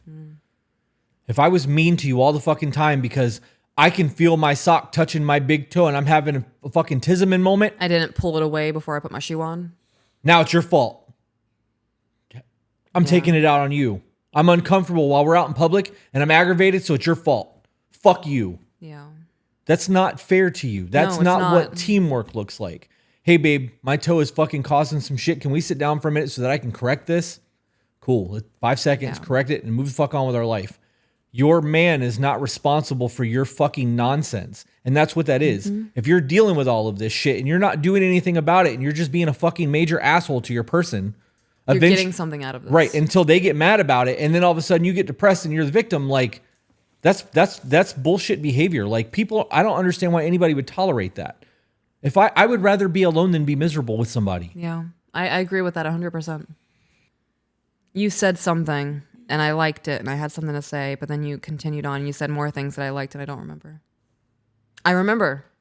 Here's a real world example. My fingernail's falling off right now. The other night we were sitting on the couch. I had just finished cooking dinner. I sat down and I can't remember what I was doing, but I looked down at my nail and half of my nail had separated from the nail bed. We had television on, the kids were laughing, doing the thing, Carrie's sitting there eating, you're sitting there eating, and I have a full-blown autistic meltdown. My fingernail's falling off, I'm having a panic attack, I'm getting ready to cry. Like, I would rather amputate my finger than have to sit here and look at my fingernail fall off. It's freaking me the fuck out. And I had a little moment. You pause the TV and like, we don't know what to do. And I was like, I don't know what to do, but I'm not okay right now. And like a minute or two later, I was like, just play the show. And the kids were like, Mommy, are you okay? I'm like, my nail's falling off and I'm freaking out, but I'm okay. And they were like, good, okay. And the night continued on and I was drowning in my own panic and anxiety and all of these other kinds of things. And I did not let it disrupt anybody else's night. I had my little panic moment and then I recognized like everybody just stopped their world for me right now and I'm kind of uncomfortable. So I was like, everybody go back to normal. Right. Well, there's nothing anybody could do for you in that moment. Right. And ruining the evening over it that's not Selfish. logical. It Selfish. is. I'm having a bad night, so everybody else is going to have a bad night. Right. I'm having a bad day, so fuck everyone. And if you're having a good Tell day, me that's not narcissistic. tell me this isn't narcissistic. If you're having a good day knowing I'm having a bad day, I'm going to take that personally like it's a slight against me. Because I'm not okay. How dare them be okay? Yeah. Continuing on. Okay, thank you for elaborating on the spoon theory. This makes more sense to me now. Okay. So when she has no spoons left, she's on the Titanic dying. My little captain at the wheel is turning that fucker so freaking fast, but the effect the rudder has on the ship is in slow motion. So then, if by some miracle I avoid the iceberg, now I have to turn the wheel that much harder and faster the other way so I don't overcorrect and hit another iceberg or even topple the ship completely. That metaphor started off with there being a little captain. Right, but now she's taking over. responsible for the turns. And then Right. it corrected to her being responsible for taking the turns. Right. I also want to note, you using the Titanic and trying to overcorrect and hit another iceberg, there was not another iceberg in the area. Like, it was really a full-blown miracle that they hit that iceberg. I'm almost certain there were no other icebergs within the area. Still could have been avoided. Just like all of this could have. Oh yeah, there are hundreds of steps. Y'all, don't even get me started about the Titanic. That captain made so many mistakes. Wanted to break so many different records. This was his last voyage. He was going to retire after this and like everything. Old boy wanted to show off. And he ended up going down with his ship because of it. I didn't know that. Oh yeah, it's a whole thing. It's a whole thing. Titanic conversations with Peaches could be an after hours episode. There were also like super rich people who were supposed to be on the Titanic but ended up not going because there was wind that the larger banking companies were going to sink the ship. Yep. Rockefeller was a big dude back then. All right, I'm done. I'm going to keep going. The point of me bringing up the whole Titanic and there being another iceberg thing, I'm almost certain that there were not any other icebergs within the vicinity. So you saying that you just missed this iceberg and now you're going to overcorrect because you could hit another iceberg, there's not one. Take a deep breath after that overcorrection. Take a second. You overcorrect, you're going to take yourself right back off course. Yeah. That's what an overcorrection is. That's why they call it an overcorrection. You know what happens when you pay attention to the road? You're able to react in a timely manner. Yeah. So where is your sight at that you weren't able to see this big ass iceberg? Continuing on. Yep. It's a lot more work for me than it is for him sometimes. In his low spoon moments, his car is more like a tank or a bulldozer. Not as quick to correct as a car, but he can definitely just run his next problem over without a hit to himself. I don't want to downplay his difficulty. It can be just as difficult to him to exert control over his bulldozer, so he doesn't hurt my flowers in the process. But he does, and that's the difference. Yeah. But the franticness of turning a Titanic wheel isn't there for him. Between us, it's just not the same. Right, but that franticness... She's downplaying his situation. Yeah. And I realized that I just interrupted an entire train of thought and made you lose it. And since you lost it anyways, I'm just going to continue. That's a good idea. That frantic shit and saying that he doesn't deal with it the same way I do, the fact that he has to deal with it at all is a problem. You both have issues that you need to work through. And if he's dealing with shit and he's able to deal with it better, it's because men have a fucking lifelong, pull yourself up by the bootstraps lessons being taught to us. And I'm not saying that that makes it right, but it definitely gives us a little bit of an edge in not dealing with the emotional mindset all the fucking time. Yeah. I don't think that you should be comparing the life experiences. The life experiences. If it doesn't matter if he's going through it to a lesser degree, he's still going through it. Right. Maybe he's going through it to the same degree. He's just learned better coping mechanisms and is able to get past this shit a whole lot faster because it's better to have bad 5 minutes than a bad fucking day. Right. 100%. How is this going to affect me in the next 5 hours, 5 days, 5 weeks, 5 months, 5 years? Cool. Not a big deal. Right? Yeah. I hate getting shots. I hate getting my blood taken. Every time I go and sit in that chair where they put the lap bar down over me, go to her. I pass out when I give blood. Do you really? I do, every time. I don't like getting my blood taken.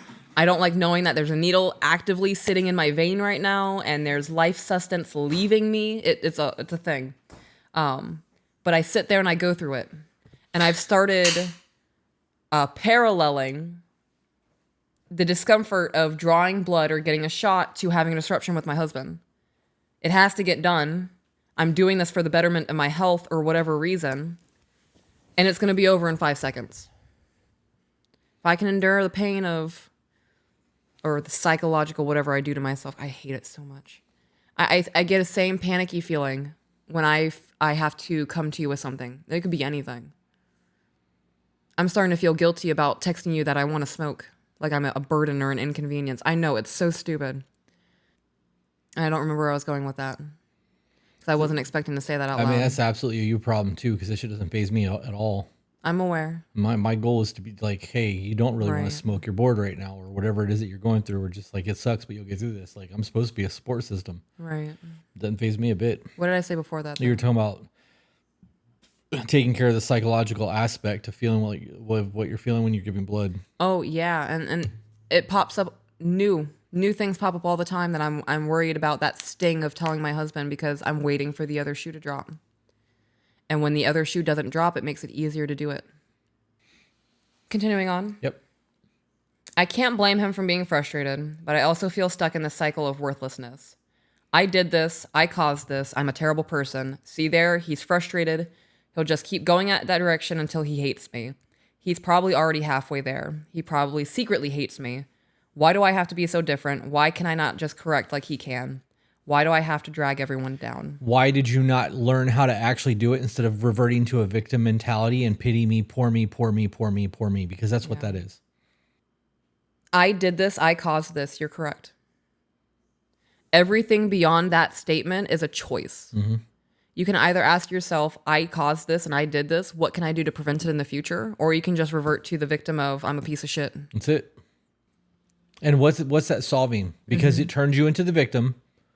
It skirts the responsibility for what happened. Right.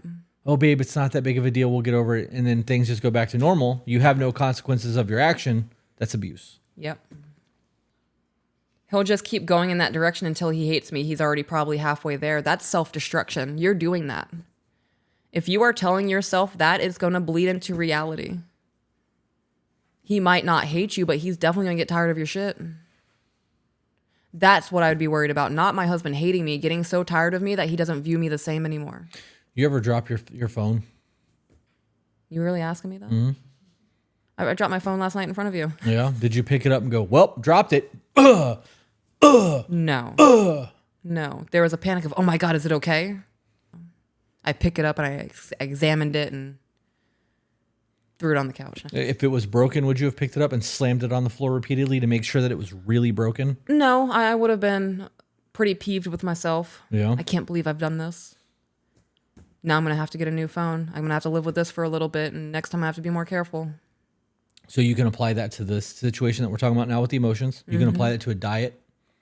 Well, I cheated. I had a oops today while I was having breakfast. I ate A ho-ho. I had a waffle or a ding dong. Well, I broke my diet for the day. Might as well just enjoy myself and start over tomorrow. Broke the No, you seal. had a momentary lapse of judgment.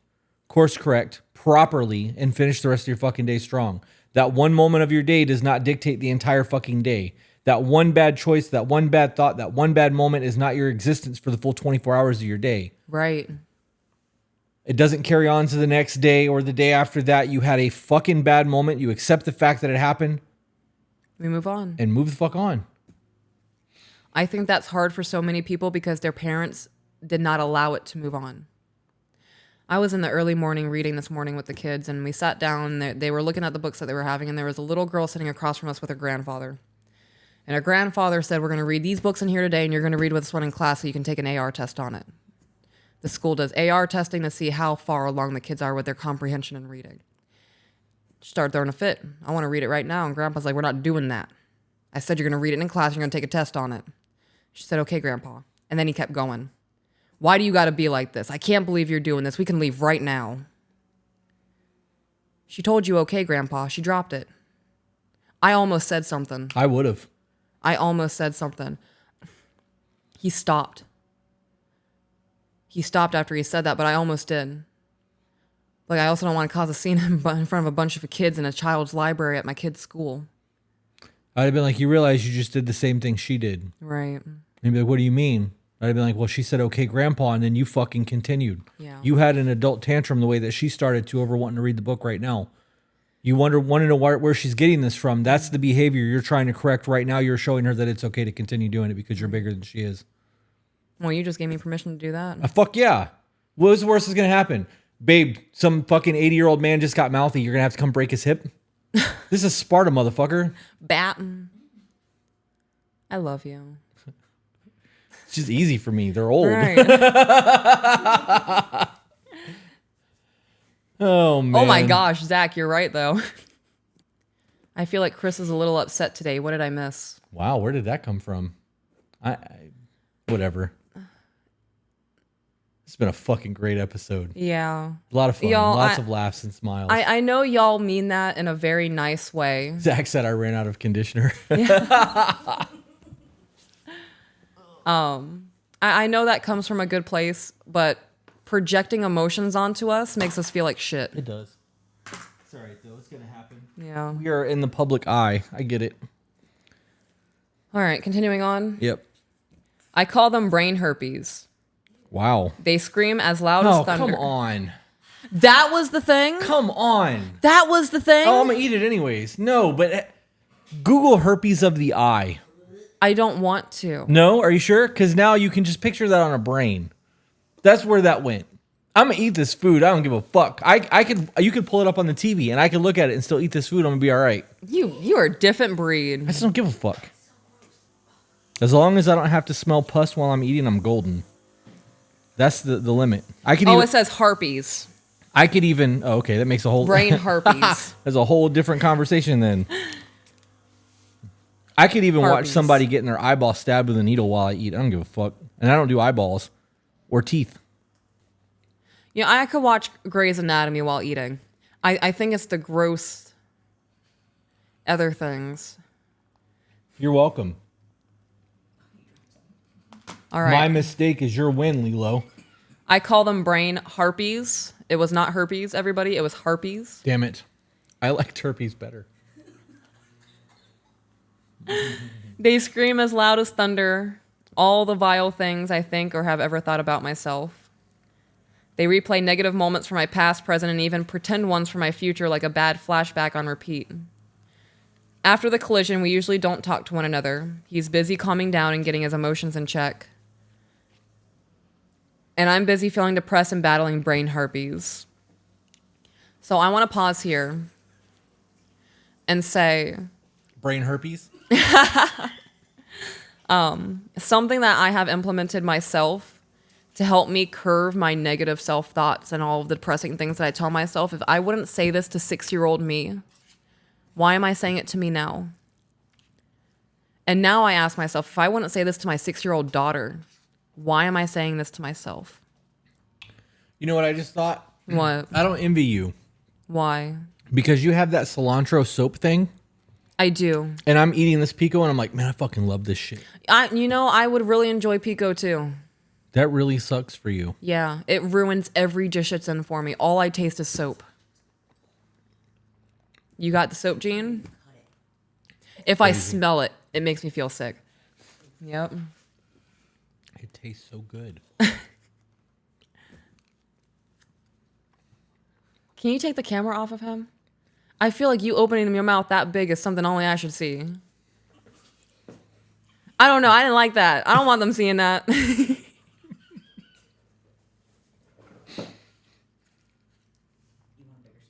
No, I was...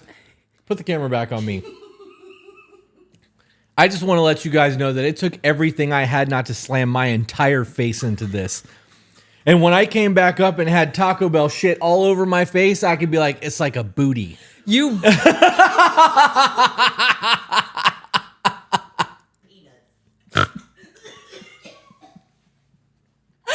herself gay! Oh, shit.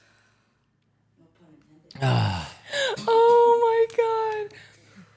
I can't with you guys. Holy shit. You can take the camera back off me now so I can eat in peace. You're so funny, babe. Yeah? Oh god, yeah. Continuing on, he's dealing with the fact that his car just turned into a bulldozer, and I'm dealing with the fact that my Titanic just hit an iceberg. It's every man for himself for a short period of time. A small voice whispers in the back of my head, never forget, it's you and him against the problem together. In all fairness, I think it's okay to retreat like we do sometimes. It's hard work weighing your needs against someone else's. Mm-hmm. In this context, I don't agree with that. I don't think the way you guys are retreating is healthy, period. I think that these disruptions are unhealthy, period. And if there's not I'm going to change my behavior going forward, anything done outside of this is just sweeping it under the rug. I think if you guys are having a hard conversation and you're getting animated and you say, I need to retreat for a minute before you become explosive or whatever's happening, then that's healthy. I agree. Retreating because you guys are so pissed off at each other and you feel so depressed and he's so frustrated that you guys can't look at each other anymore. I don't view that as healthy. An apology is not enough. I want changed behavior. Right. Continuing on. Sometimes loving as an act of service like we do is hard. So it's almost essential in maintaining that balance to stay selfishly silent for a short period of time, waiting for your own internal storm to pass. Rest tonight and be kind to each other tomorrow. It's only me and my trauma response that finds it completely unsettling and devastating. The brain harpies have a field day in silence, feasting on my many insecurities. And you allow it to happen. Right, why are you sitting in silence? I would be doing something to occupy myself. I would have hobbies. I would be latching onto whatever new thing has caught my interest and deep diving it. I could spend weeks researching a single topic.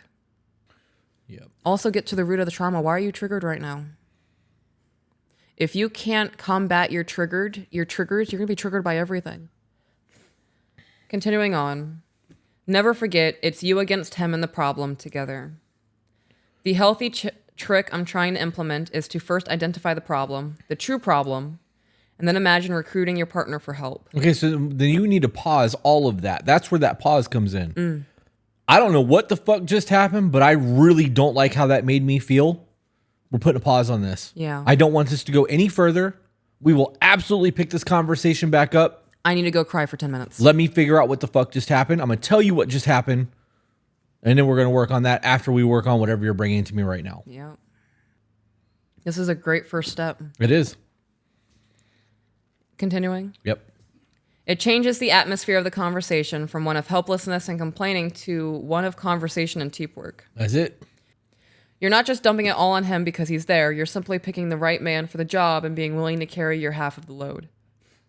Whoa, wait. Yeah. Your emotional response to thing has nothing to do with my half of the load. 100%. That's correct. a you problem. Yes. You taking it out on me is a fucking problem. Yeah.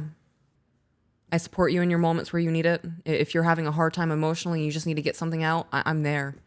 But I'm not going to now pick that up and carrying it on my own. We need to bury that shit. Yeah. You got it out. The grievances were aired. I hugged you. We cuddled. We did whatever.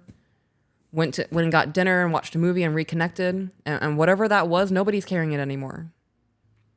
I have an idea in my head of a skit, and I will never do it because it damages the vehicle, but me having a bad day pulling into the driveway and you seeing me on the security camera, it's like, oh, he's home. So happy to see him. And me get out of the car and shut the door and open it and slam it. And open it and slam it harder and kick it and fucking smack my mirror off the fucking car and then pick my shit up and come in the house and be like, hey, babe. You'd be like, so what was all that? Nothing. That was nothing. That was decompartmentalization. That was me making sure that attitude that I had from earlier today does not affect my home life. What's for dinner? You're going to walk and be like, so did you call Charles?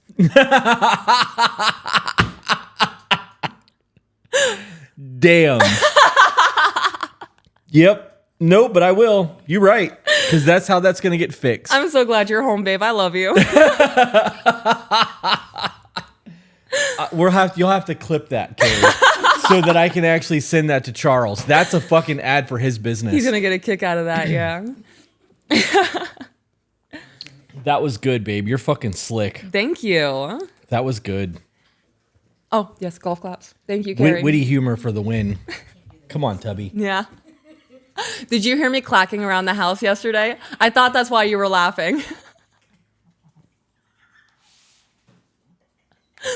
That's hilarious. Okay. Continuing on. So in this case, what is the problem? Here's where I walk you through my thought process. It's not my frustration. It's not even his frustration at me. Those things are certainly uncomfortable, but not the true problem. It's not the necessary separation we feel in order to rest and calm down. That feels lonely, and lonely is scary, but it doesn't feel like the problem. We both ate separately in silence. Then he took a shower, and then we both sat in silence while the TV played some nonsense. And then he did something that pulled me up for air a little. He reached over to me without even looking and let his hand rest against my cheek. He stroked the back of my head at the base of my skull like he knows I love, and I melted into his touch like I normally do. At any point, you could have laid in his lap. Yep. Could have joined him in the shower. How was your dinner, babe? I know that we ate separately, but I want to make sure that you were still enjoying your meal. Could have said, is this how the rest of our night's going to go? Right? Yep. Yep. Just put that on a t-shirt. Is how the rest of our night's going to go? Continuing on, he shared his concern and his love without words. I took it for what it was at that moment, him letting me know that everything was okay. He's repairing the situation. Right. That is called a repair. So the question still remains, what is the problem? Fear, emptiness, insecurity. Sometimes my emotions overwhelm him and I feel like a burden. I'm going to say it. And if it needs to be cut, it needs to be cut. I don't view children as a burden.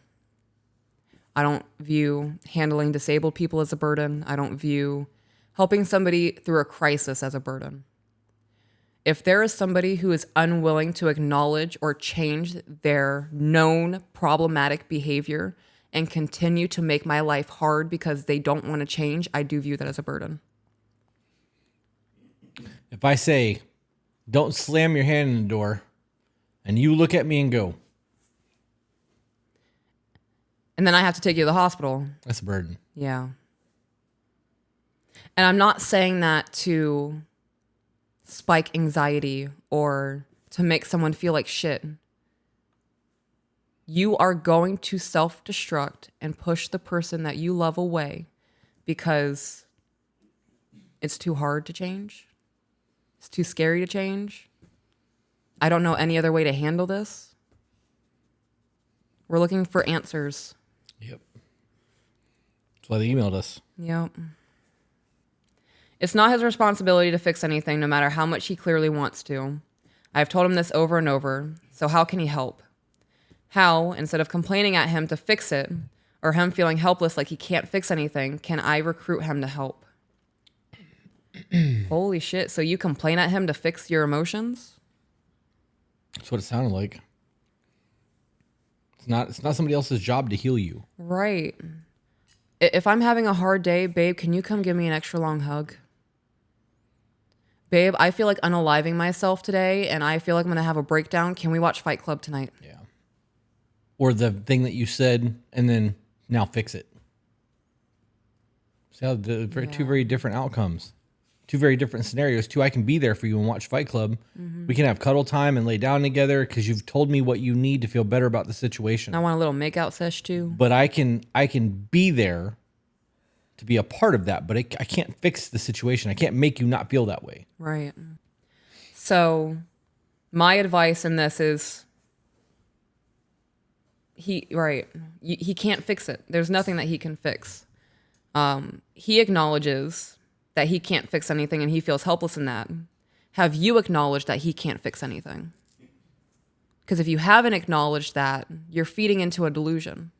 Yep. You have to fix this. And all he can do is be a really good support system for you. Yeah, I would be recruiting him in ways to help, such as, can we have a date night tonight? Let's reconnect. I'm having a really hard week. Can we plan to go somewhere this weekend for the whole day? I want to go to a museum. I want to go look at paintings. I want to sit on the couch and be lazy and do absolutely nothing, and we can order a plethora of fast food and just watch movies all day. That sounds like a good day. That does sound like a really good day. You want to do that tomorrow? Maybe. We have the time. Oh my goodness. I'm going to wear no pants for it. Moving on.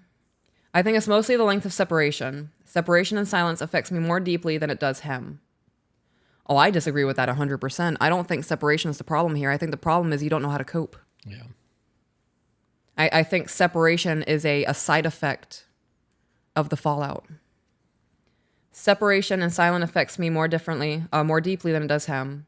He said he experiences a frustration and he's usually over it in a matter of minutes. He was probably over it by the time he re-entered the room. So in the meantime, I'm still going through it. But he did silently make amends. Why didn't it work? What did I need? Did I need more? Did I need something different? Well, there's a difference between him making amends and him getting over something. Right. I would also like to point out that if he got over something and this shit's continuing and you're the one that's having a problem, that cycle just continues. Yeah. And there's not going to be a reprieve or any type of repair actually happening. Right. And if he had to be the one to reach out and stop you from feeling bad, you are absolutely expecting him to heal your bullshit. Can't do that. I continue to walk myself through it mentally. I don't need him to never be frustrated with me. I don't need him to pretend or stroke my ego. I think because I'm more sensitive to silence and distance, he just needs to be mindful of that and offer a repair sooner. Sooner? ? So it's his responsibility to fix you? Right. Why don't you reach out? Right. There have been multiple times after a disruption, I'm like, babe, I need you to hold me. That's it. I hear it quite a bit. Will you hug me now? Yes, I will. Why are you smiling? Because then I squeeze. Yeah. I get a pretty good hug after that. Be your weighted blanket for a few minutes. Those hugs were really hard for me at first. I know. I could see the hesitation in you, especially when you would just do it. I felt really bad asking for hugs in the beginning. And I could see the hesitation in you when you would go for it at first. And you push through it anyway. Well, right, because that's training. Right. It was really hard the first time. It was kind of hard the second time. It was only a little hard the third time. Mm-hmm. Then it was like mild. It wasn't spicy anymore. Because I had to learn that that's acceptable, okay behavior. You said that it's still hard for you though. It's hard to initiate it. If I'm elevated, it's hard to like want to go over there and soothe you. But if I ask for it, it's easier for you to. Yeah, because you're giving me permission to do it. Really? Mm-hmm. So, okay. Because I know that the end result of any disruption is going to be me hugging you. Because that's the repair that you need to know that I'm not leaving and that everything is okay. But when you're elevated. But when I'm elevated, I'm not thinking about that. And if I am thinking about it, I don't know if you're at a point where you're ready for that repair to happen. And if you're not at resolution yet or at understanding and you're still elevated and I come over there and try to hug you, I don't want that to blow up in my face. I would never tell you to get away from me. I would never do that. I would never say, don't touch me. I don't care how pissed off I am at you. I do not want that to be a known thing of when she's upset with me, I don't get attention or I don't get love or affection or intimacy. Yeah. I'm aware I'm upset, but I'm not going to. There is a baseline in our marriage that I will never stray away from. And that's one of those things for me. I will never stray away from a physical touch. Zach said consent is king. Yep. Continuing on. Maybe not sooner than he's ready, because that would be a lie. Possibly repeatedly. No, that seems like beating a dead horse or misplaced contrition or something. Contrition definition. Ooh, that was a nice rhyming word. The state of feeling remorseful or penitent. Oh, okay. Thank you for teaching me a new word, emailer. Misplaced contrition or something. Possibly out loud. Yes, that feels like the missing piece. I need his reassurance out loud, even if it seems silly, to combat the herpes. It's so hard for me not to say herpes. Brain herpes. So that every time they scream at me, his words can play right after that on a loop and drown them out. Don't lie, but give me positive truths in the moment to ground me. I need him to keep in mind that even while he's already over it, I wake up with it. Well, you need to communicate that. Right. Well, you need to get over it. This is not a him problem. It's a you problem. Right. If you wake up in the morning, you're still feeling a certain way and it's been 14 hours, that needs to be communicated. I'm not going to wake up every morning and be like, hey, babe, remember I love you. I'm never going to leave you. And I'm never going to hate you. I'm not doing that. I'm also not going to speak in definites. I did that once with an ex-boyfriend. He asked me, tell me you're never going to leave me. I'm never going to leave you. You left. Here's my husband, guys. And I felt really shitty for that. That played repeat on my mind for years. That I promised this dude I would never leave him, and then I did. I felt really shitty about that, and that was the moment where I'm never gonna speak in definites. He threw that in my face. Of course he did. It's Yeah. manipulation. Continuing on, even though it was made lighter to carry by his silent affection that night, I still woke up with a little bit of it that lingered. I carried it with me into the day, and that's not a failure on his part, not really. It's not a failure on his part, period. He repaired. He let you know that he's still here. He's good. That not really sounds like it's not a failure on his part, period. If he hadn't offered that affection, it would have been much, much worse. So he did the right thing. I can drown the harpies out with my own logic and reasoning, but it's it's a long and arduous process. Nothing compares to when he says it out loud. It's okay to ask for reassurance. It's okay to ask for validation. It's okay to say, babe, I woke up feeling funny this morning. Yesterday's not sitting right with me, and I need to make sure you're not leaving me. My abandonment's kicking in. I just need to hear you say that you're not thinking about leaving me right now so I can calm myself down a little bit. Yep. When he calls me beautiful, I can disprove my eyes and what they see in the mirror. When he says I'm doing a good job, I can weaken my doubts. When he can't keep his hands off of me or reaches out for me first thing in the morning, I gain an extra boost of strength and confidence. When he believes in me, it makes it that much easier for me to believe in myself. So when he assures me that our blip is just a blip and that he still loves me and still can't imagine life without me, the harpy's power holds no sway, and I'm filled with determination to live, to keep breathing, even when it's hard. Is this health? Is this the unhealthy codependent shit? Is this an example of that? Oh, yeah, I would say so. Okay. Counterdependent could be a way to say that. No, I don't think counterdependent would fall into that. It might. I'm mixing up my definitions of things. I would look into both. Because she's putting a whole lot on his shoes to make sure yeah. that she's okay. Like, that's not how that's supposed to work. No. Yeah, I agree. It seems stupid to have to say it when I should know it, but say it anyway. So how do I tell him?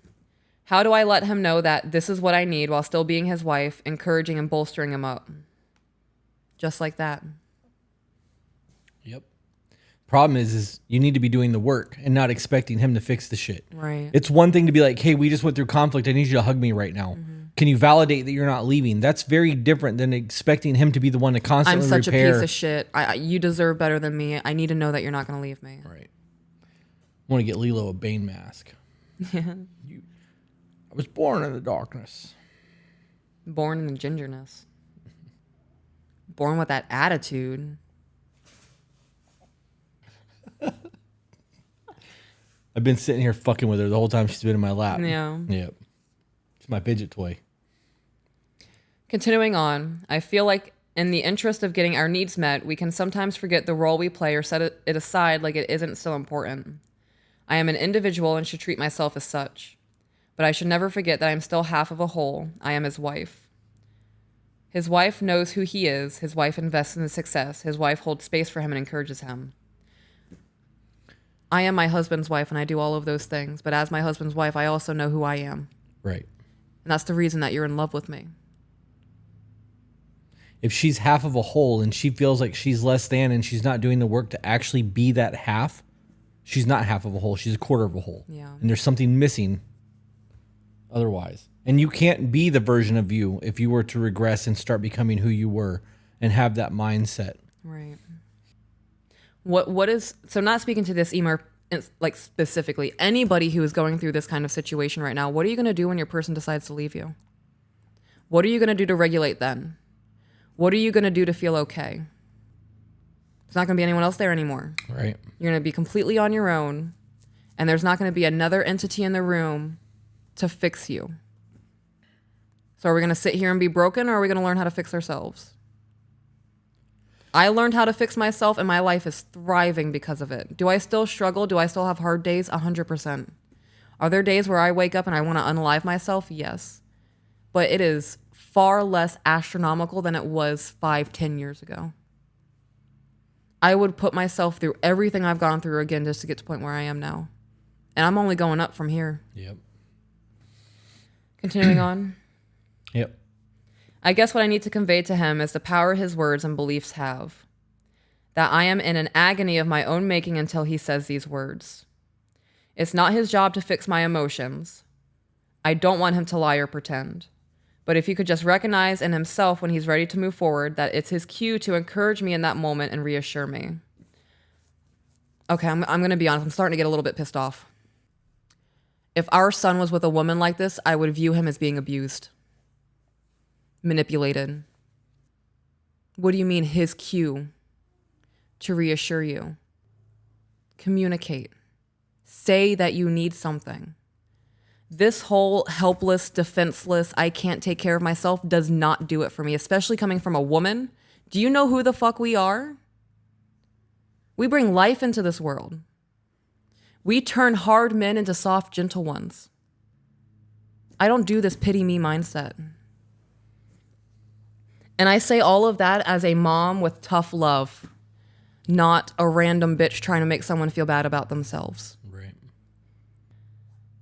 It's not fixing anything. I still have to go through the emotions. However, he has to know his words will get me there a whole lot quicker. It'll strengthen my fight with the harpies. You need to ask for reassurance in the moment. Use your voice. That's why the Lord gave you one. No one is ever going to speak up for you in a room. No one is ever going to convey your needs the way you need it to be said, the way that you can. Right. Continuing on. It's like a heavy load I am incapable of putting down by myself. When the storm I know is coming finally hits, I see the iceberg. Even before I hit it, I know I haven't corrected in time. You are getting frustrated over there. You see the iceberg.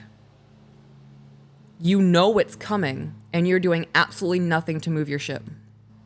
There was one time, I was maybe 10, 11 years old, and we had just gotten scooters for the household, electric scooters. You sit down and you do the thing. And my mom was dating a guy at the time. He had a massive truck parked in our driveway.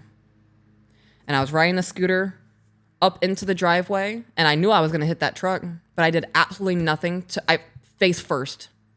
twisted my wrist, messed myself up, right into the truck. And I did absolutely nothing to sway myself.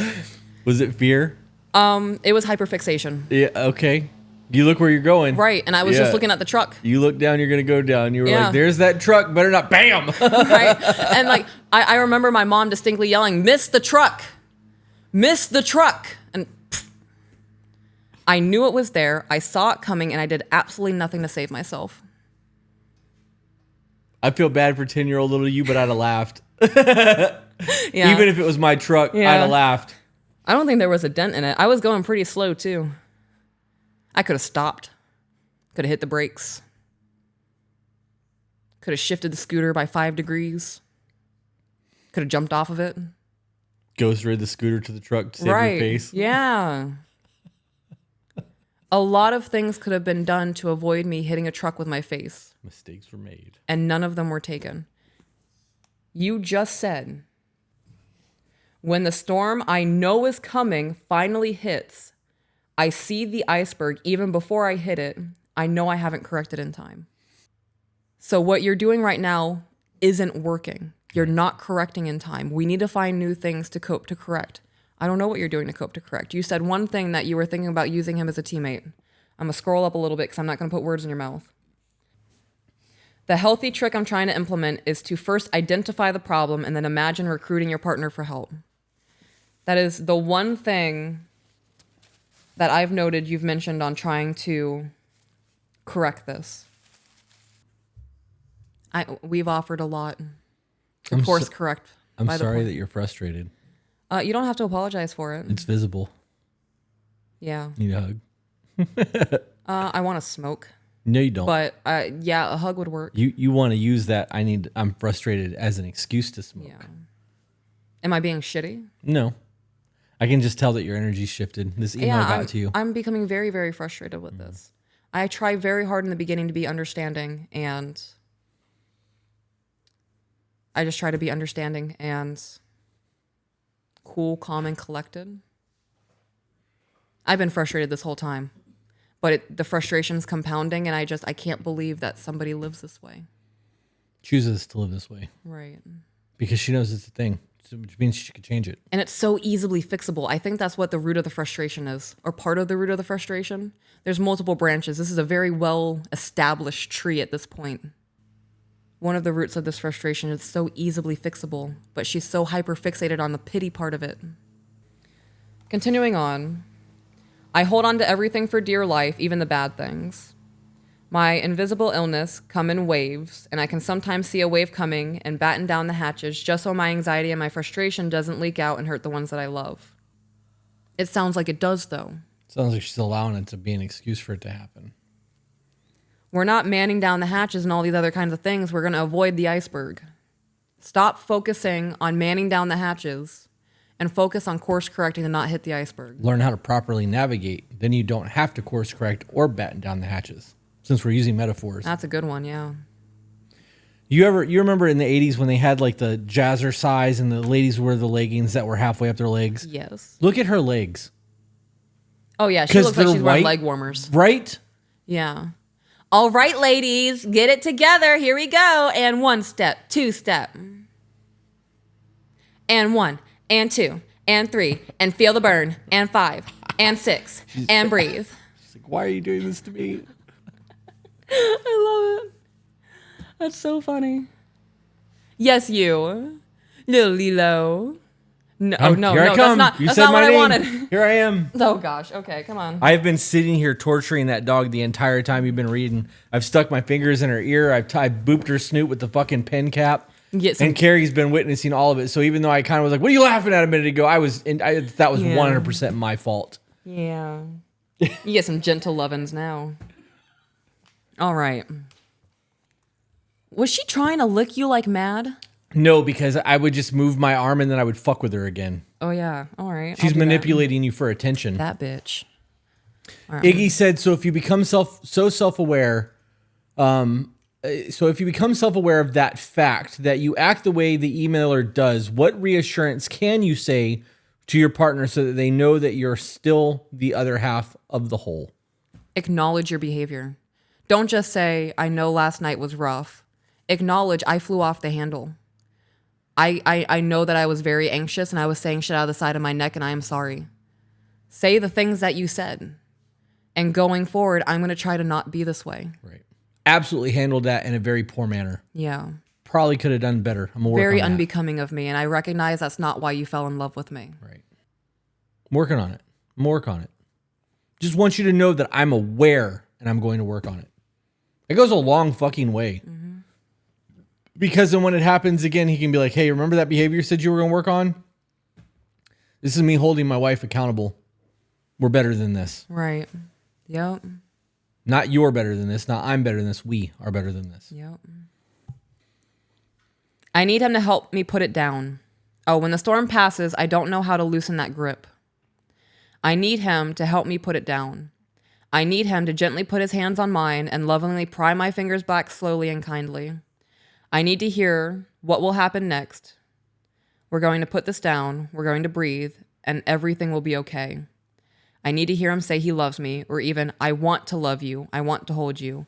I need you to put this down so I can keep you safe in my arms. She wants to be saved. Yeah, no, she's expecting him to do all of this. She wants to be saved. She's a damsel in distress, and she's waiting for the white knight to come and save her from her own mind. It sounds like a whole lot of, it's not my fault. Yeah. I need you to do all this for me. I need him to say it in his own words, in his own way. If he says it, I will believe it. I am not going to live the rest of my life fighting for you against you. Right. Now, I'm willing to be your second hand. If you are picking up a long sword and you're swinging it and you're taking care of things, I can come in when you're absolutely weakened. Like that Jon Snow scene, and he was standing there ready to take on the army of undead, and last minute, all of these people came in for him. I will do that for you. I am here anytime that you need that. If it's an everyday, multiple times a day kind of thing, that's too much. Yeah, what's the phrase, no one's coming to save you? Yep. Yeah. Continuing on a religious note, I felt my God love me in this way so many times. He takes me gently in his lap and holds me. He places his warm hands atop mine and helps me put down my burden when I have no strength to do it myself. It is a reminder that he longs for us to love each other the way in which he loves. And it is an assurance that I have found the one capable of loving me in the way he has loved me. I'm sorry, that shit made me roll my eyes. This whole thing is pity me. You're right. I need the white knight. I need somebody to come and just help me live my life. All of that. No offense to the emailer. That shit sounds super fucking weak and frail to me. I want a teammate. Not somebody I have to take care of. Right. Not a dependent. If you had, maybe you need a really sensitive ass dude. Yeah. That can go through all the emotions and be in his feminine with you. I don't have time for that shit. We have life things that have to happen. We're parents. We have businesses. We have payroll for other people's families. Right. Yeah. I know that sucked for you. I'm going to give you 5 minutes to fucking put some dirt on it, and then we're going to go about our life. And if we need to talk about this later, we got that. But this isn't going to be a reoccurring thing. Yeah. What do you need right now in the moment to know that this is going to fix or whatever? We'll have that conversation over and over and over again. It's not my duty to make you feel like I'm your white knight or to make you feel like I'm the one that's supposed to save you because I'm the only one who can love you the way that you need to be loved. No one's going to love you the way the Lord loves you. Yeah. You cannot compare your partner to the Lord. Try Jesus, not me. I love that. This sounds like somebody's trying to write a novel. Yeah. Like a romance novel. I wonder if she's a book nerd. Yeah. Continuing on. My therapist often tells me to ground myself in my senses, look at what I can see, what I can feel, and what I can smell, what I can touch. In a moment of dysregulation, I can then ground myself with whatever is in front of me. And I know that in that moment, I am enough. I can't help but feel that nothing gets me grounded faster than being in his arms. Where I can smell him, a mixture of soap and laundry detergent and skin. Where I can feel him, his warmth and strength and stability. His heartbeat, his strong breathing in and out. I fill my eyes with the sight of him before I close them to drown out everything else. I need to hear him. If he were the kind of man to sing, even humming a tune would be okay. He's not, though. He is the baritone strength of sweet everythings in my ear. I need to let him know how powerful he is. so that he can grab my shirt and rip it and ravage me in the castle. Oh, is that not what we're doing? I'm sorry. I thought that's what we were doing. No. I mean, that feels like where it was going. I couldn't live this way as him. I couldn't live this way knowing that, like, this makes me uncomfortable.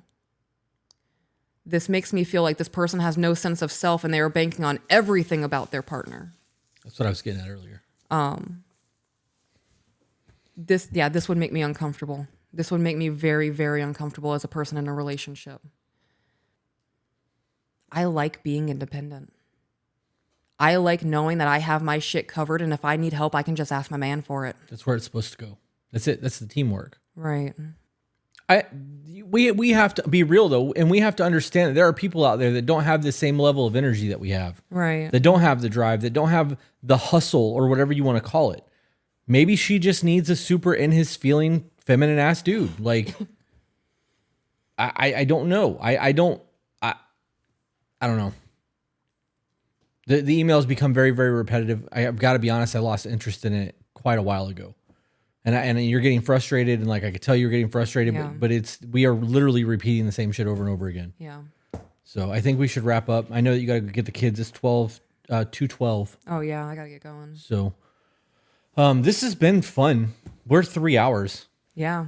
The fucking with her works. Isn't it? She doesn't go back to look at me anymore. Nope. She doesn't like my hand on her face. Stick your finger on the inside of her ear. Not like in her ear canal, but just touch. See how she doesn't like that shit? Yeah, that's how I feel when you lick me. Yep. Teach you a lesson. Was I really shitty in that email? You weren't shitty. I don't want to be shitty. No. I know that people email us for help. If you were getting shitty, I'd be like, bro, slow your roll. Like, slow down. Yeah. Breathe. I would absolutely tell you, even if it was like, you have to cut this, hey, calm the fuck down, right? Like, no, but I can read your body language, and I can tell when you're starting to get a little, like, frustrated with it. Right. You also blink a lot. That's why when you were looking at me, I was going, and then you looked away. Right, because you started blinking at me. I was like, is it because I'm staring at him for too long? No, you were blinking rapidly. I'm probably processing information. Oh man, now I'm like, I knew you were an recognizing it. alien. You're a machine. You're not real. That was you processing. Yeah. Oh, I guess so. Oh man, now I'm like hyper aware of every time I blink. You were blinking, and then when I was going like this, I'm just kidding. And there was steam coming out of one of my ears. Oh man. One day I'm gonna meet that little alien and high five him. Thanks for making her so dope. Yep. Thanks for letting me believe this. You did a great job. Yeah. See, I appreciate the reassurance, guys. I really don't want to be a bitch. I do want to be a see you next Tuesday when I am that kind of way. yeah. If I'm acting like a see you next Tuesday, it's because I want you to view me that way. Yeah. Yep. Intent. Yeah. Let's wrap up. Okay. Remember, guys, you are the author of your own life, So grab a pen. and we will see you on the next one. Bye, guys.